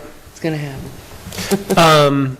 But, like, have you guys gotten any feedback on, say, we did the fire dancers 2 years in a row, like, it's all been positive feedback. I haven't heard anything negative, but, you know, as far as switching it up, maybe there's a chance to do something different, but in general, it's been, you know, really successful event for a long time, so. Same thing, I've only had positive reception from the fire dancers. This last year, you know, with the lack of snow, unfortunately, we couldn't do the snow sculptures. Yep. That'll, hopefully, it will happen next year. It will. Yeah. We're going to bring it back. And as far as like adding on or anything else, I'm not sure. With the Coney Classic, that was the last year of that, but that was a pretty big hit to have it out of the ball field. I agree. Keeping more folks in town, so there may be other opportunities with organizing something like that again. Yep. No, I agree. Any other questions on Jubilee Days? Yes, is there, you know, I think this is a great event and a good time of year, but to have it, but what is the attendance, would you say, from people from out of town? Sarah, we don't have any specific numbers on that, do we? Like if we were booked out on hotels kind of thing? Don't know. It's hard to determine, like, this is the first year we had the two main hotels up and going, and I know they were empty. So, you know, the biggest thing is, if we have snow, then you know the snowmobilers are going to be here, and so it's hard to quantify exactly what brought them here. Is it the amazing snowmobiling? Is it I think this is just like an add-on event to the people that are already going to be here on that kind of, busy weekend sort of thing. So hard to quantify, Dave, to answer your question, but yeah, I think it's always been well attended, every specific event. I know the casino night was easily the best, most highly attended, I think, this year. So, and that one kind of pays for itself. It doesn't really draw money off of this, but. Thank you. Anything else? All right, into Mountain Days. Mountain Days, again, absolute no-brainer. Our busiest, well, this year we're going to have back-to-back weekends of just people in town for sure. Mountain Days,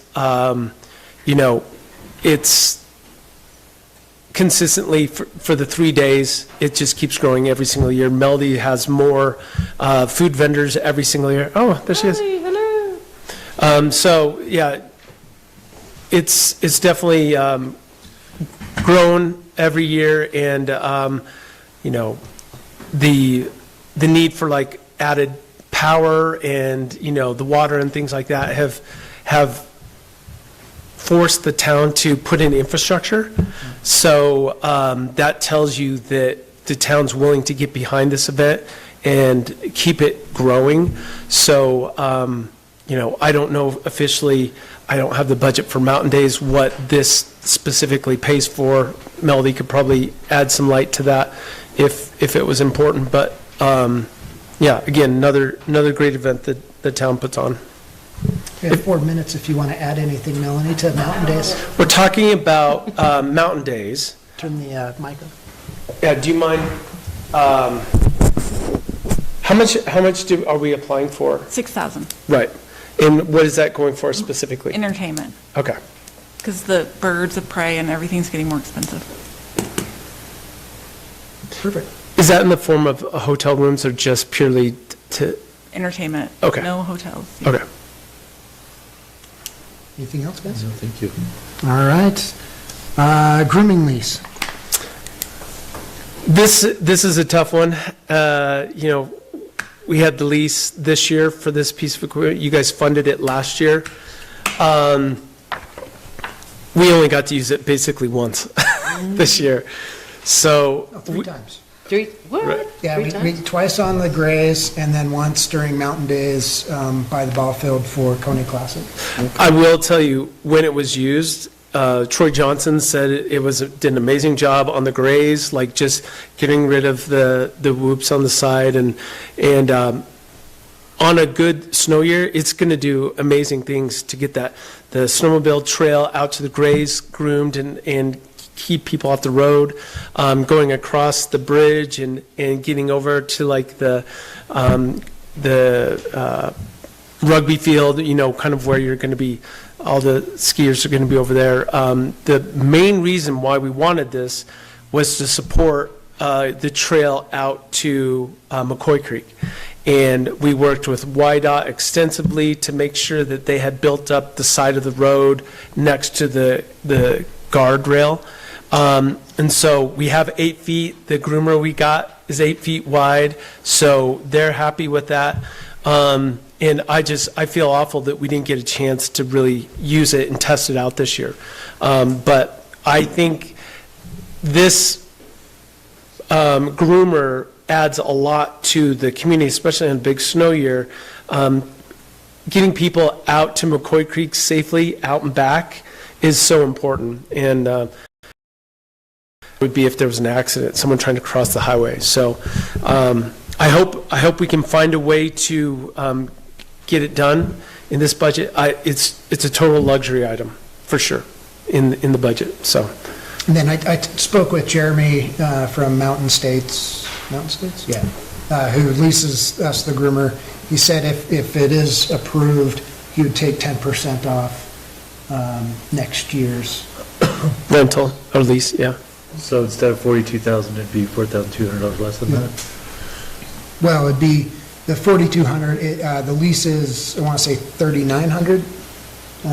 And then the pickup and delivery adds to the 42, yeah. And again, this is reimbursement, so like kind of goes along with your question before, if we can find businesses that can participate in this, like, we should go after it for sure. So if we can, say, get $20,000 worth of sponsorship for this, then we should do it. And I may reach out to him again. We still have the groomer in the town. We have the room if he'd like to leave it here, and then that way we don't have the transportation. Drop off. Yeah, exactly. That may make it even less. Sure, Adventure Rentals would donate towards that. I would think they would be excited about that, yeah. Or the other snow. I mean, the hotels and just everybody, yeah, you would think. Has there been any discussion with ATAP as far as like maybe sharing a groomer? We have talked to ATAP about that. It's kind of two different things, and they're not really willing to get rid of their groomer over there. So I know it's a point of discussion for sure that we need to, it would be nice to eventually have one groomer that did everything that we could just really use up, but we can't justify spending money as a town or even for this region unless we can prove that this thing works, that it's worthwhile. Groomers, of course, are, however much, and we kind of weighed all the options. $40,000 for a lease is a lot better than buying, how much is it, Jeremy? So Teton Valley Trails and Pathways budgeted in $500,000 because it's not only the groomer, but it's the the trailer to put it on, the truck to pull it, maintenance, insurance, labor. The drag too, right, and all that, yeah. Exactly.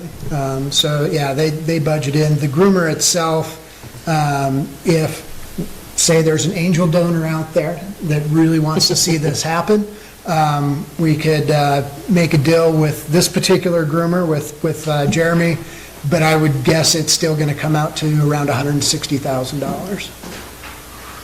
So, Has there been any progress with YDOT as far as like maybe getting it widened more? Because I think we can probably get free grooming from Idaho. It's not going to happen. Not going to happen. Zero chance of it happening. Okay. Basically, you have to go to Congress to get that approved because it's federal wetlands. Fair enough. So, that'd be amazing, but no. It's something I've been a real big advocate on always, having this, and I think it's super important. It's tough getting off of a year with no snow and seeing that happen on the first year of it, but it'd be so great to see this happen. Yeah. Just it's a big portion of the budget, so. Yeah. All right, that's our 5 minutes. On to Christmas lighting. This is a new project that I thought might kind of enhance the beginning of the winter project. We don't have like anything that kind of starts off the winter. Of course, Jackson has their tree lighting at the square. This would kind of mirror that. Like, I don't know which weekend we do it. We do it on a weekend when not everybody else in the valley was doing their Santa like we've been kind of forced to the last few years. So I don't know the exact timing, but the bid that we got was around $30,000 to light the Civic Center, the park, March Grover Park, like go all the way up on the trees. They have to use a crane. They have to do that whole thing. Of course, the cost of the electricity is going to go up, and that's an amount that more than likely the town would have to bear that increase. But this would be kind of like, we can have the tree lighting, we could have Santa, we could have, some party, and then the lights, of course, stay up through, the winter. So it adds benefit, makes it more festive, I guess you could say, for sure. But in my opinion, this would give us kind of that like kickoff to the winter season and the holidays. Thanksgiving dinner is getting bigger and bigger each year. It might make sense. I mean, maybe that weekend. Yeah. So last year was 220 something. Yeah. Was it really? Oh, yeah. Wow. Okay. I know that's when like Jackson does it. It kind of is just at the end of, I think it's on Saturday night. Take 'em Thanks. on. Yeah. Let's Well, it's actually the exact same vendor that does it up there too. So we would, just hope ours is just a little bit better. Anything else? No, thank you. I don't think so. Then on to emergency management sign. This is a tough one for me because, we've had that emergency management sign over by Three Rivers. Did you know that we have an emergency management sign at Three Rivers? No. Okay. So that's how effective this sign has been. It's actually literally broken, like all the lights are coming off. So my thought was the sign just needs to go away or we need to improve it. This was something that the staff brought forward as like, this is another option. If we wanted to improve the emergency management sign, it was, I think it's like $40,000, right? So. Because it's outdated, they cannot fix it. Okay. They cannot fix it, so we either have to take it down or get a new one. Be a whole new board. Yeah. So this is probably, in the whole scheme of things, of everything that the town of Alpine is asking for, I would think this would be the lowest on the list. This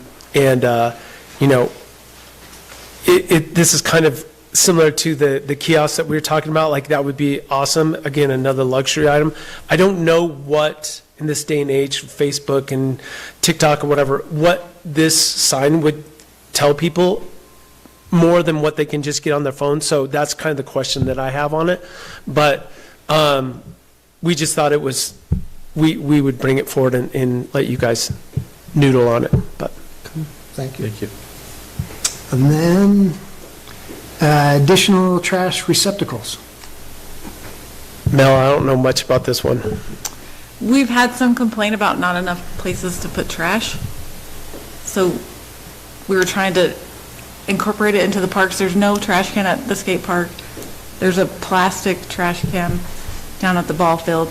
So Craig was thinking if we could get some money, we could get the Civic Center has the heavy concrete ones that you can't steal, and it would be something like that. He priced them out. How many would it be? I can't remember. It was skate park, ball field, Perry Peak, and at least 2 more at March Grover. And the cost is 17 grand? It's expensive. For the floor. For the heavy, And it's like, so you can't, animals and everything, right? Bear proof. Yeah. And how many locations is trash receptacles? I'd have to look at the grant, but it was Perry Peak, March Grover, the ball field, and the skate park. I think that's what I saw too. Was it 2 at March? At least 2 more at March. Okay. And then the staff, the field staff would just have to empty They would it. just have to add it to their routine. They already empty trashes, so they would just have more. Gotcha. More questions, Dave?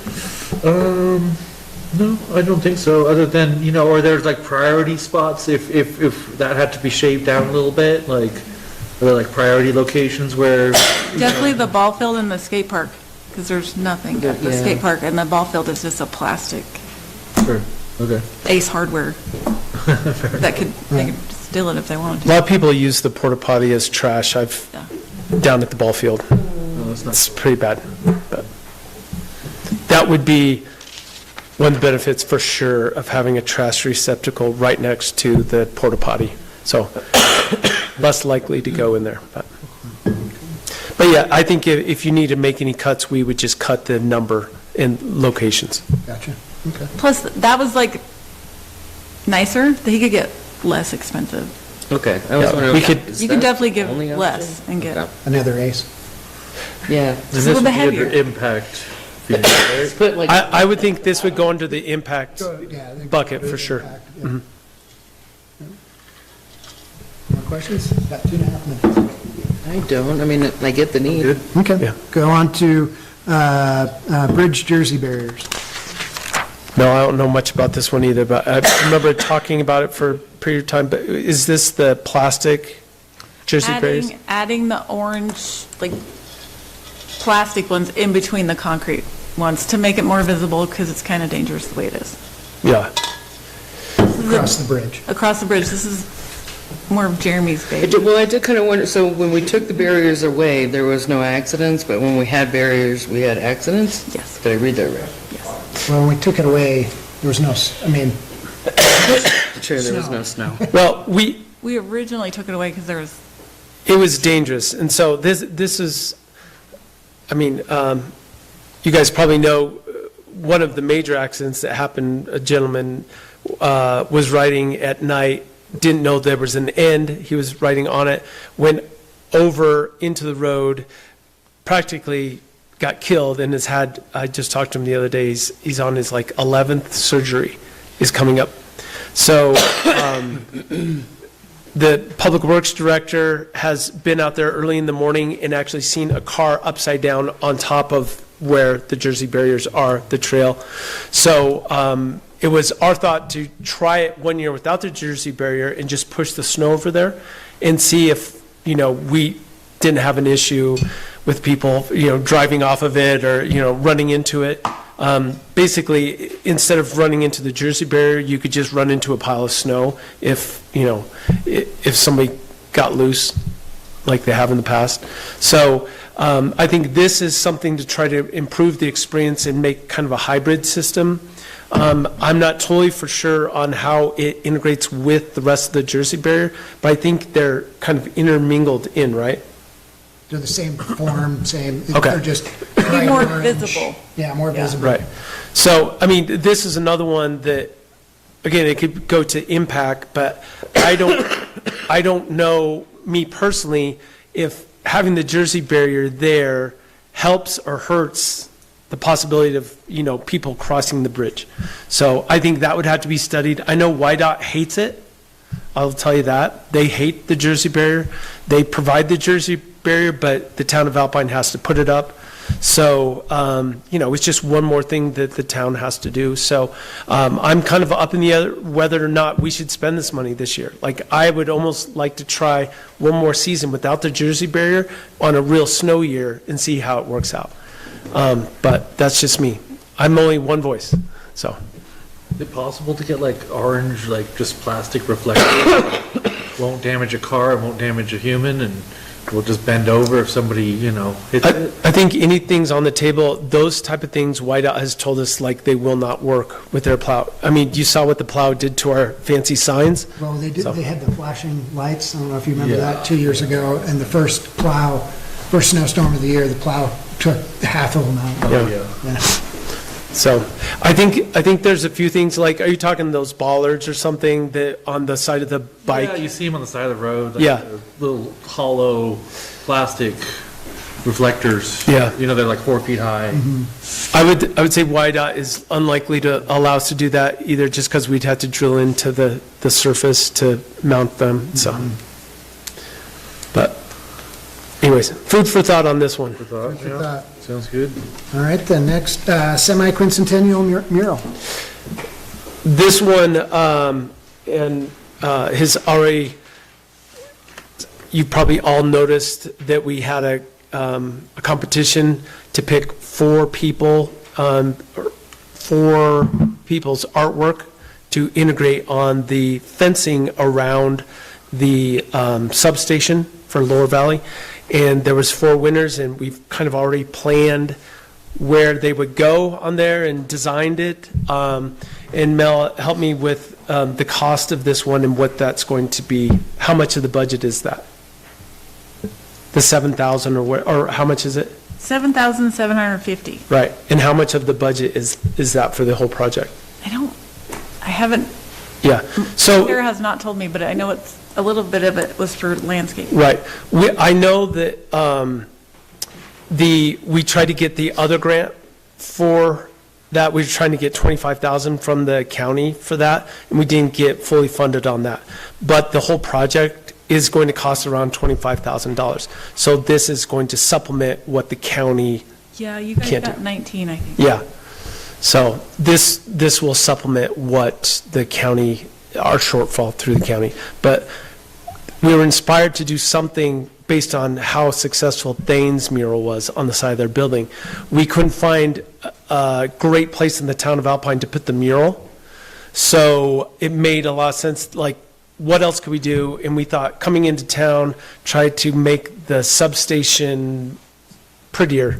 So by putting these designs on the fence, using that screening that you see like at construction job sites and things of that nature, that it would at least hide some of that and maybe make it look prettier.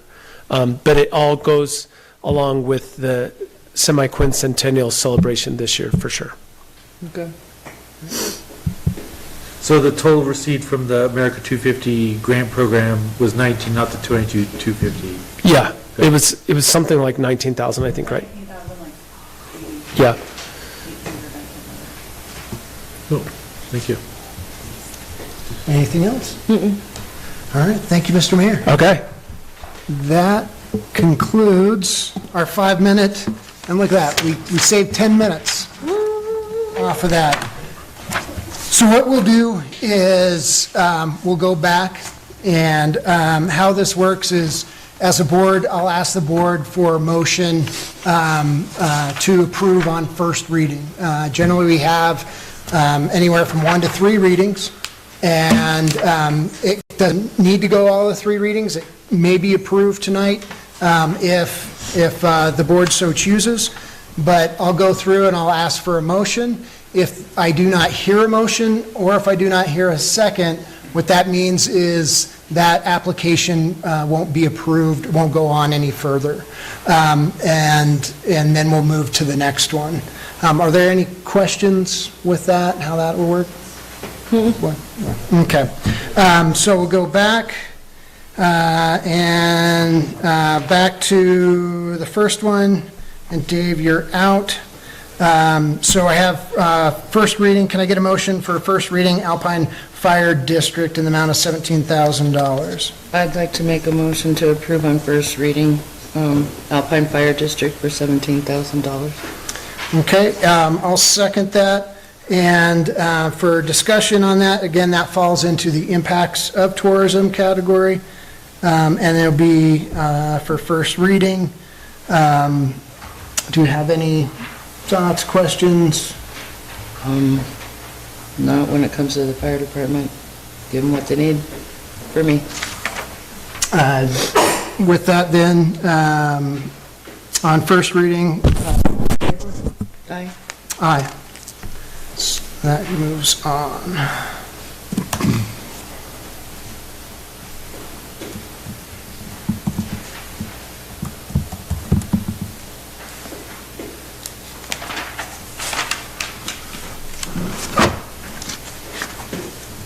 Okay.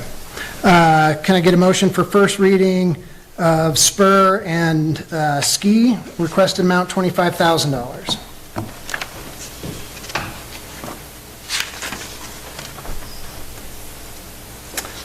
Hearing no motion, we'll go on to the next one.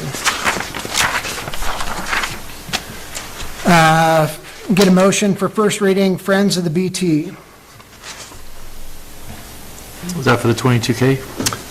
It'll be, right now they have it in for $45,269. Those amounts aren't, none of these amounts are in stone. They're just for first reading. We can manipulate, put it to the applicant however we want to do it. And your motion is to approve on first reading? Just, right now is just to approve on first reading. If you have a different motion, by all means, state your motion. I'd like to make a motion for a second reading. I think that we can discuss this some more. Okay. So I have so your motion would be to approve on first reading? Yes. Okay. Do I have a second? Second. I have a first and a second up for discussion. We still have Friends of the BT representatives here. Do we have any questions for them to go pass on to before second reading?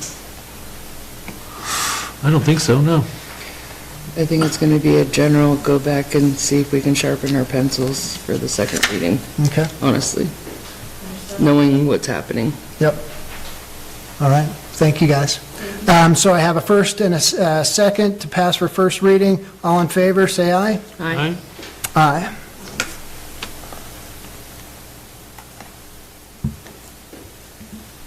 Okay, next, do I have a motion for first reading Alpine Craft Beer Festival?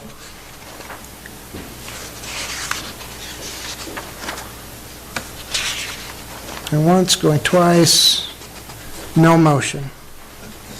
Okay, do I have a motion for first reading Star Valley Arts Council for the Art Festival?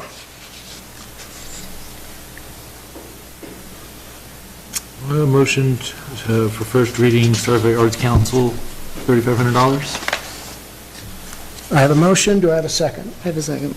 I have a first and a second. Looks like Lexi left. Any discussion there? No, thank you. All right, all in favor for Star Valley Arts Council Art Festival, say aye. Aye. Aye. Passing on to second reading.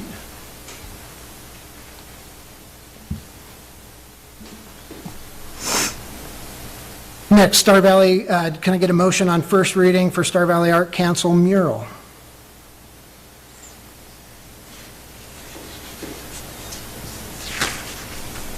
Going once, going twice.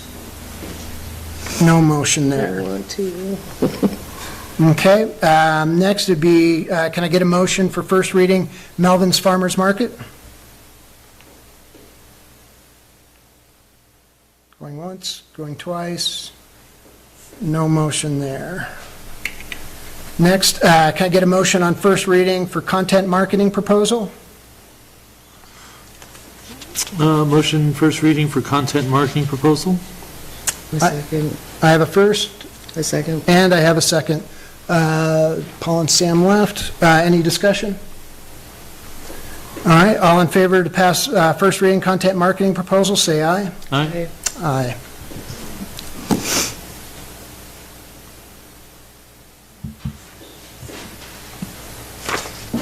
Next, I'll let Dave, you take this one. Can I get a motion to approve on first reading? Well, to talk, not to approve, but to, how do you say, let's go to the second reading? Just as it says there, I'd say motion to pass on first reading for XYZ. Motion to pass on first reading for Teton Geological Services. A second. All right, we have a second. Everybody in favor, say aye. Aye. Aye. Okay. Sorry, trying to find. Festival of the Trees. There we go. Can I get a motion for first reading Festival of Trees? Going once, going twice. No motion. Can I get a motion for first reading of Star Valley Trout Unlimited? Motion for first reading, Star Valley Trout Unlimited. A second. I have a first and a second. Any discussion? No. Hearing no discussion, all in favor, say aye. Aye. Aye. On first reading, can I get a motion for Reggae in the Rockies? A motion to approve first reading Reagan and the Rockies for $30,000. Second that for discussion. Dave, can you take the dilly? Yeah. Thank you.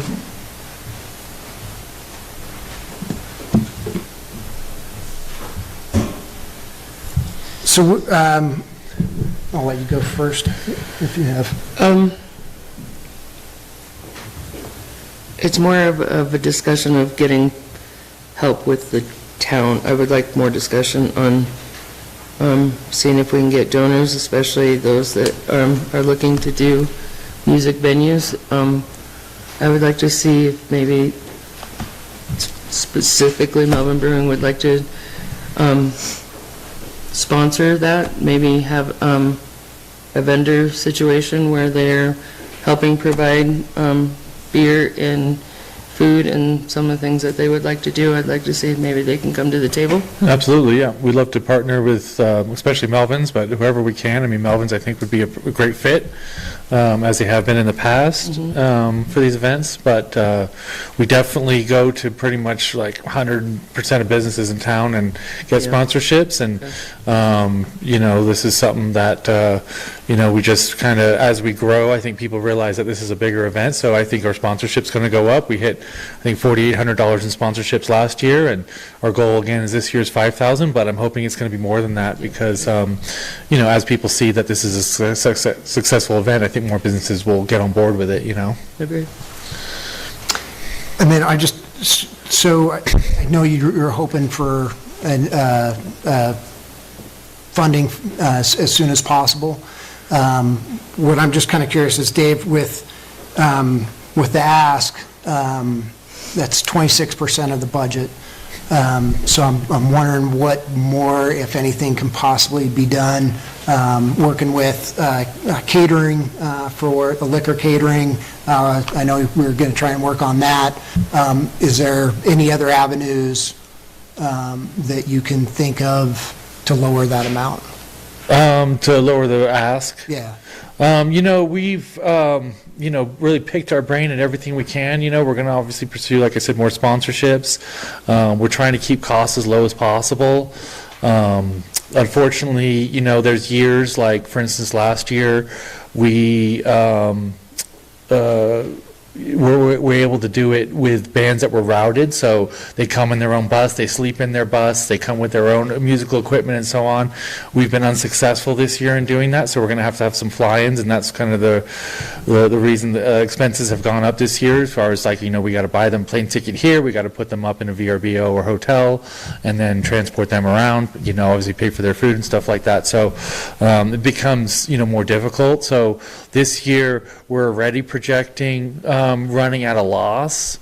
So, we need every penny we can. Can we probably still do it at 25,000? I think so. But, if we're not going to get the 25, then we'll probably have to, I think that it's pretty much a definite that the event won't happen, and the problem is that, we're trying to lock in these artists now while they're planning out their summer schedules. So, and if this goes to a second or third reading, it doesn't mean out of the question that we can't still make this happen. But, it's just one of those things where we just run on this timeline where we got to lock in these bands when we can, and we got to get this thing planned. And, just remind the tourism board that I think out of a lot of these requests that we have on our docket here, this brings in a lot of tourists compared to a lot of, other requests out there. So I hope that that's considered, I'm curious to see what we can do going forward as far as not being able to fund it today. Sure. But to see what can happen for a second reading. Yep, sure. That's understandable. I'd like to see some partnerships go on in this room.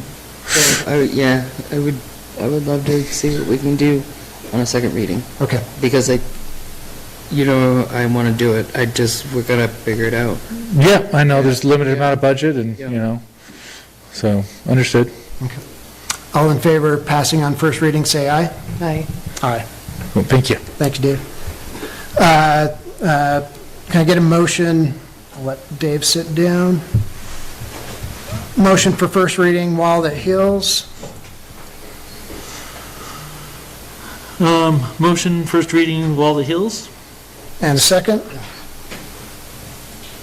I'll second that. Yep. For discussion. For you guys, when are you needing to know, you can go ahead and come up to the podium. Yes, sir. Yeah, when do you need to know funding? Our event will be July 9th through the 12th. We'll actually be in Alpine on the 7th. We had a cutoff date of the 9th of June for fundraising. Gotcha. But we found that with what we've raised so far and what our goal is, we're about 20% of our goal right now. So we're going to extend that date. And we continue, like I said, to work on other opportunities, but that's the date. Okay. And then can you go over, as far as like and I don't want to be crass here, but essentially the marketing, the promotion, the reach for this, can you kind of go into that a little bit more? Certainly. We had a marketing chairperson that had to bow out for medical reasons. That put us in a bind, but we do have a new person now. We have hit Star Valley and about a 50, 60-mile radius very hard. So I think if you're in this area and you haven't heard about it, you're not paying attention probably. But our intent is to reach a 250-mile radius. That includes Salt Lake City, Idaho Falls, Pocatello, Jackson. Unfortunately, we don't have 500,000 people living next to us that it's easy to market. That's okay. So our marketing budget is quite a bit higher, and that, again, is the ask. I think that I failed to mention earlier that we plan on having 10 to 15,000 people come into the valley to visit this. Right. So we are filling heads and beds, and we are doing our job there. And I think that, it would be wonderful we get approved tonight, but we'll stay the course, and if you need more information. I'm just curious, you're expecting 400 to 600 motorcyclists. More, yeah. That doesn't, Captain, and it's, right now, I talked to the group chairs, the group captains with the Patriot Guard, the American Legion Riders.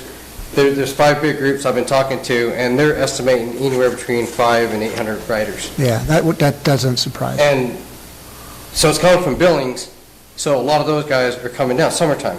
They'll come down, continue escorting it, then on the way home, they're going to hit Jellystone. So Right. there's going to be a lot of heads and beds. Yeah.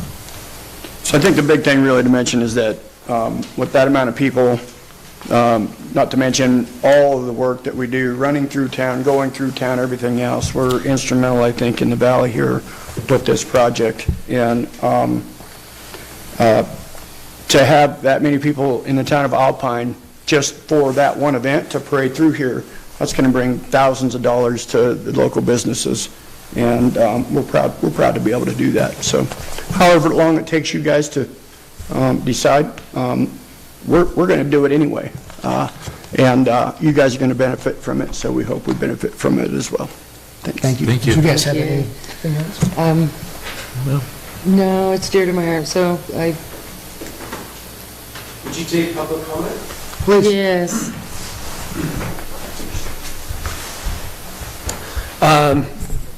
This project, I think, is huge for the valley. I think it's an amazing cause, and I think it would go a long ways to kickstart their funding by funding it tonight through the travel and tourism, $6,000. Get them kickstarted. They can, tell the rest of the valley, we got 6,000 from Alpine, who's going to step up next? So I think it'd go a long ways, and that would be my recommendation just as a citizen that partake. I'm definitely going to be involved in it, so. Thank you. So I have a motion on first reading. Do I have any amended motions? I'd like to make a motion to approve tonight. Make a motion to approve tonight. Do I have a second? I'll second that. I have a first and a second. Any further discussion on amended motion? Hearing no discussion, all in favor of amended motion for approving tonight, say aye. Aye. Aye. Well, we don't need to go back to first motion because it'll be approved tonight. Thank you very much. Thank you, guys. Appreciate it. Thank you. We look forward to it. All right. Next, Dave, take it away. Can I get a motion to, How far back are you going to go? a motion to approve on first reading Alpine Trails and Pathways, $10,000? I'll second that. Any discussion? No, not for me. All in favor of approving on first reading Alpine Trails and Pathway, $10,000, say aye. Aye. Aye. All right. Can I get a motion for first reading of Music in the Mountains? I'd like to make a motion for first reading, Music in the Mountains for $25,000. I'll second that. Any discussion? We'll invite Ms. Scafidi to kind of go over her plan and, Yeah. How we're gonna- I see how we're it'll gonna be get that? less than that, but, That's what I'm thinking too. We can get that down. yep. Okay. Can I just clarify real quick? Oh, please, Mr. Again, Sorry, I it's, didn't see you there. no, it's no problem. Keep in mind, this is reimbursement, so if we can bring in people that want to participate and sponsor the concert series or whatever, then that would, be money that you wouldn't have to pay out of this amount. So, we're always pushing for sponsorships. Never know if it's going to come, but yeah, I think the 25,000 would be a full concert series for the whole summer for sure, and then just always, I know Shay's always trying to get money for that, but thought I'd make Thank you. sure. Thank you. Any other discussion? All in favor of first reading Music in the Mountains, say aye. Aye. Aye. Next, get a motion, first reading, 4th of July fireworks. Motion for first reading, 4th of July fireworks. I have a first, do I have a second? Second. First and second, any discussion there? Is there a make it or break it number on this? Mr. Mayor? Yes, I'm sorry. Go ahead, Dave. I was just wondering, like, the 25,000 requested, is there like a make it or break it number? Oh, not at all. No. Yeah.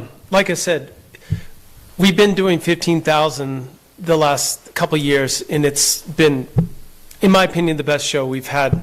I don't know if it was ever or whatever, but the current show we have is amazing. If you wanted to, cut it back, the towns, we're not going to have a problem with that. It's still an amazing show. But yeah, I would say if anything, if you felt like you were tight on the budget, don't pass it on first reading tonight and just see how it comes together throughout the rest of the readings. And then maybe if you So we feel. don't have to like pass it tonight, otherwise. we Absolutely use not. This show or anything? Absolutely not. Nope. Okay. You don't have to pass it on first reading. When's your next meeting? Has that been determined? Right now it'll be May 7th, 8th? Yeah. 7th. Right. So plenty of time before 4th of July. I will say that we haven't committed to 25,000, but I've told them we want to make the show bigger this year, and we're pushing for 25,000. So, of course, that would be what I would really push for, to make the show just over the top this year for the big celebration. But, if you get towards the end and, you're not able to fund the full 25,000, then we might go back to town council and ask for funding directly from them to make up the difference or something. I mean, anything's on the table. But, yeah, I would say don't pass it on first reading, and let's just see how, your budget comes together as you get down the road. Pass it on first reading. Well, yes, keep it moving forward, but you don't have to fund it tonight. Right. Yeah. Okay. Any other questions? No. No further discussion? All in favor of passing for first reading 4th of July fireworks, say aye. Aye. Aye. Next, I can get a motion to pass on first reading Winter Jubilee 2027. I'd like to make a motion to pass on first reading, Winter Jubilee 2027, requested amount $10,000. And a second? Second? I have a first and a second. Any discussion there? Hearing, Dave? No, thank you. Okay, hearing no discussion, all in favor of passing first reading Winter Jubilee 2027, say aye. Aye. Aye. Aye. Get a motion to pass on first reading Alpine Mountain Days 2027. A motion to pass on first reading Alpine Mountain Days 2027. And I have a second. First and second, any discussion there? No. Hearing no discussion, all in favor, say aye. Aye. Aye. Get a motion to pass on first reading grooming lease. Motion to pass on first reading grooming lease. I second. I have a first and a second, any discussion there? Hearing no discussion, all in favor of passing first reading grooming lease, say aye. Aye. Aye. Get a motion to pass on first reading Christmas lighting project.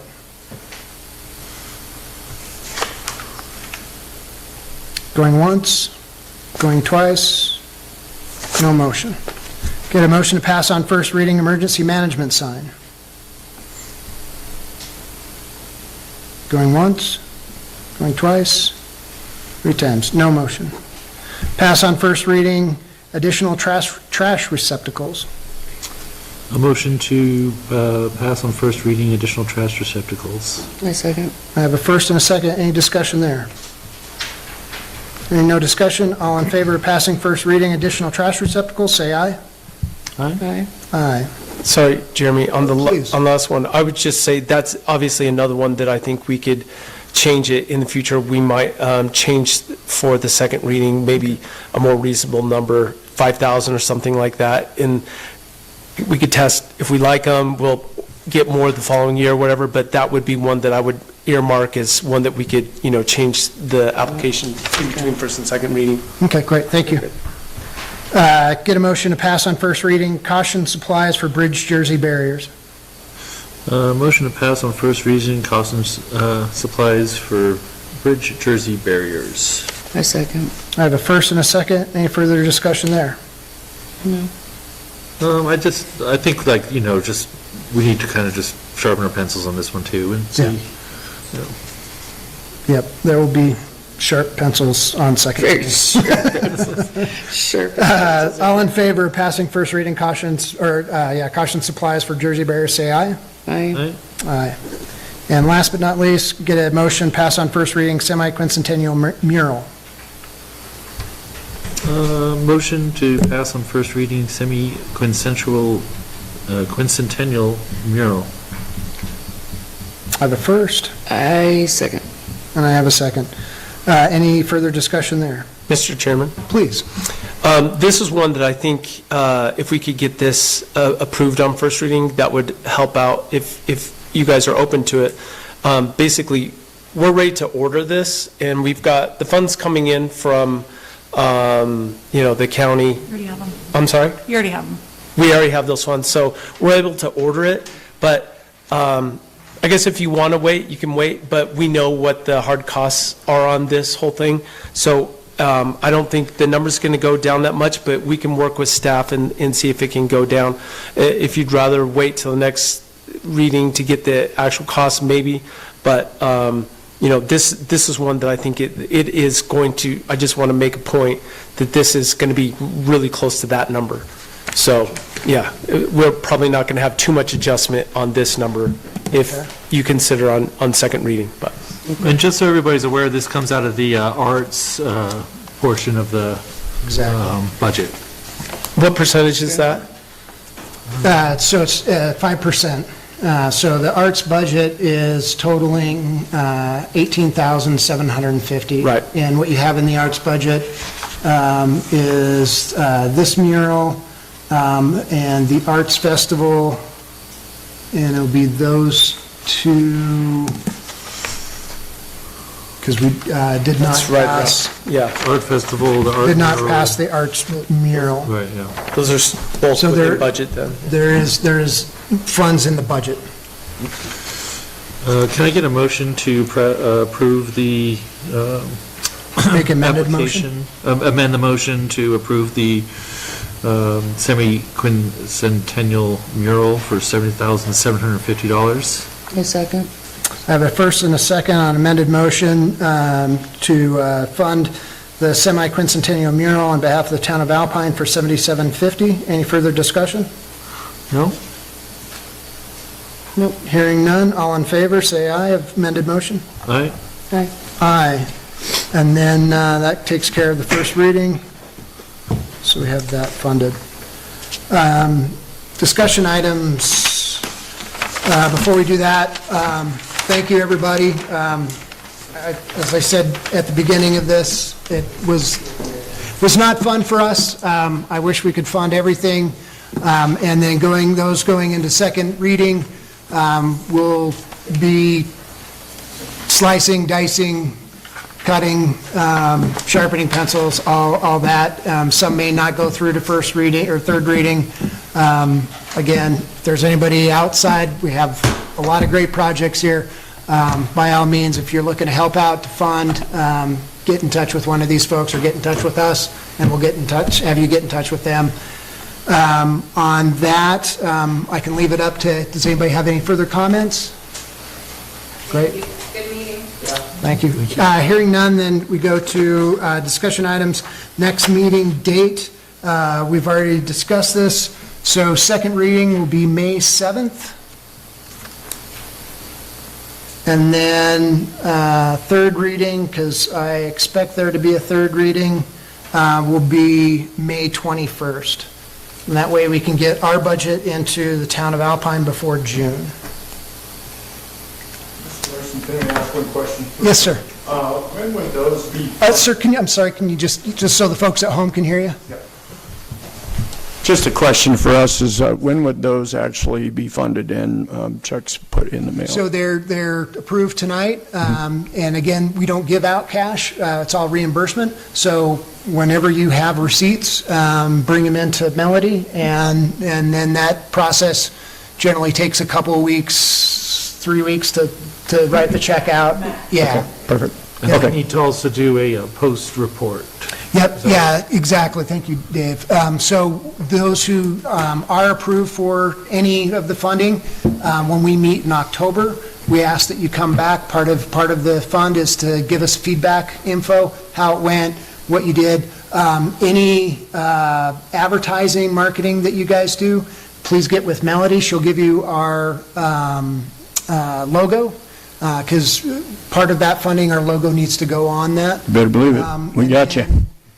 If you need day of flagging, stickers, we have that as well. Great, okay. Thank you for that. Thank you. Appreciate you guys. Yeah. Thank you. We have our next meeting dates. Do you guys have anything? Then can I get a motion to adjourn? Motion to adjourn travel and tourism meeting? I second it. There we go. All right, all in favor? Aye. Thank you, everybody. Thank you. Thanks, guys. Thank you guys. It's a lot of work.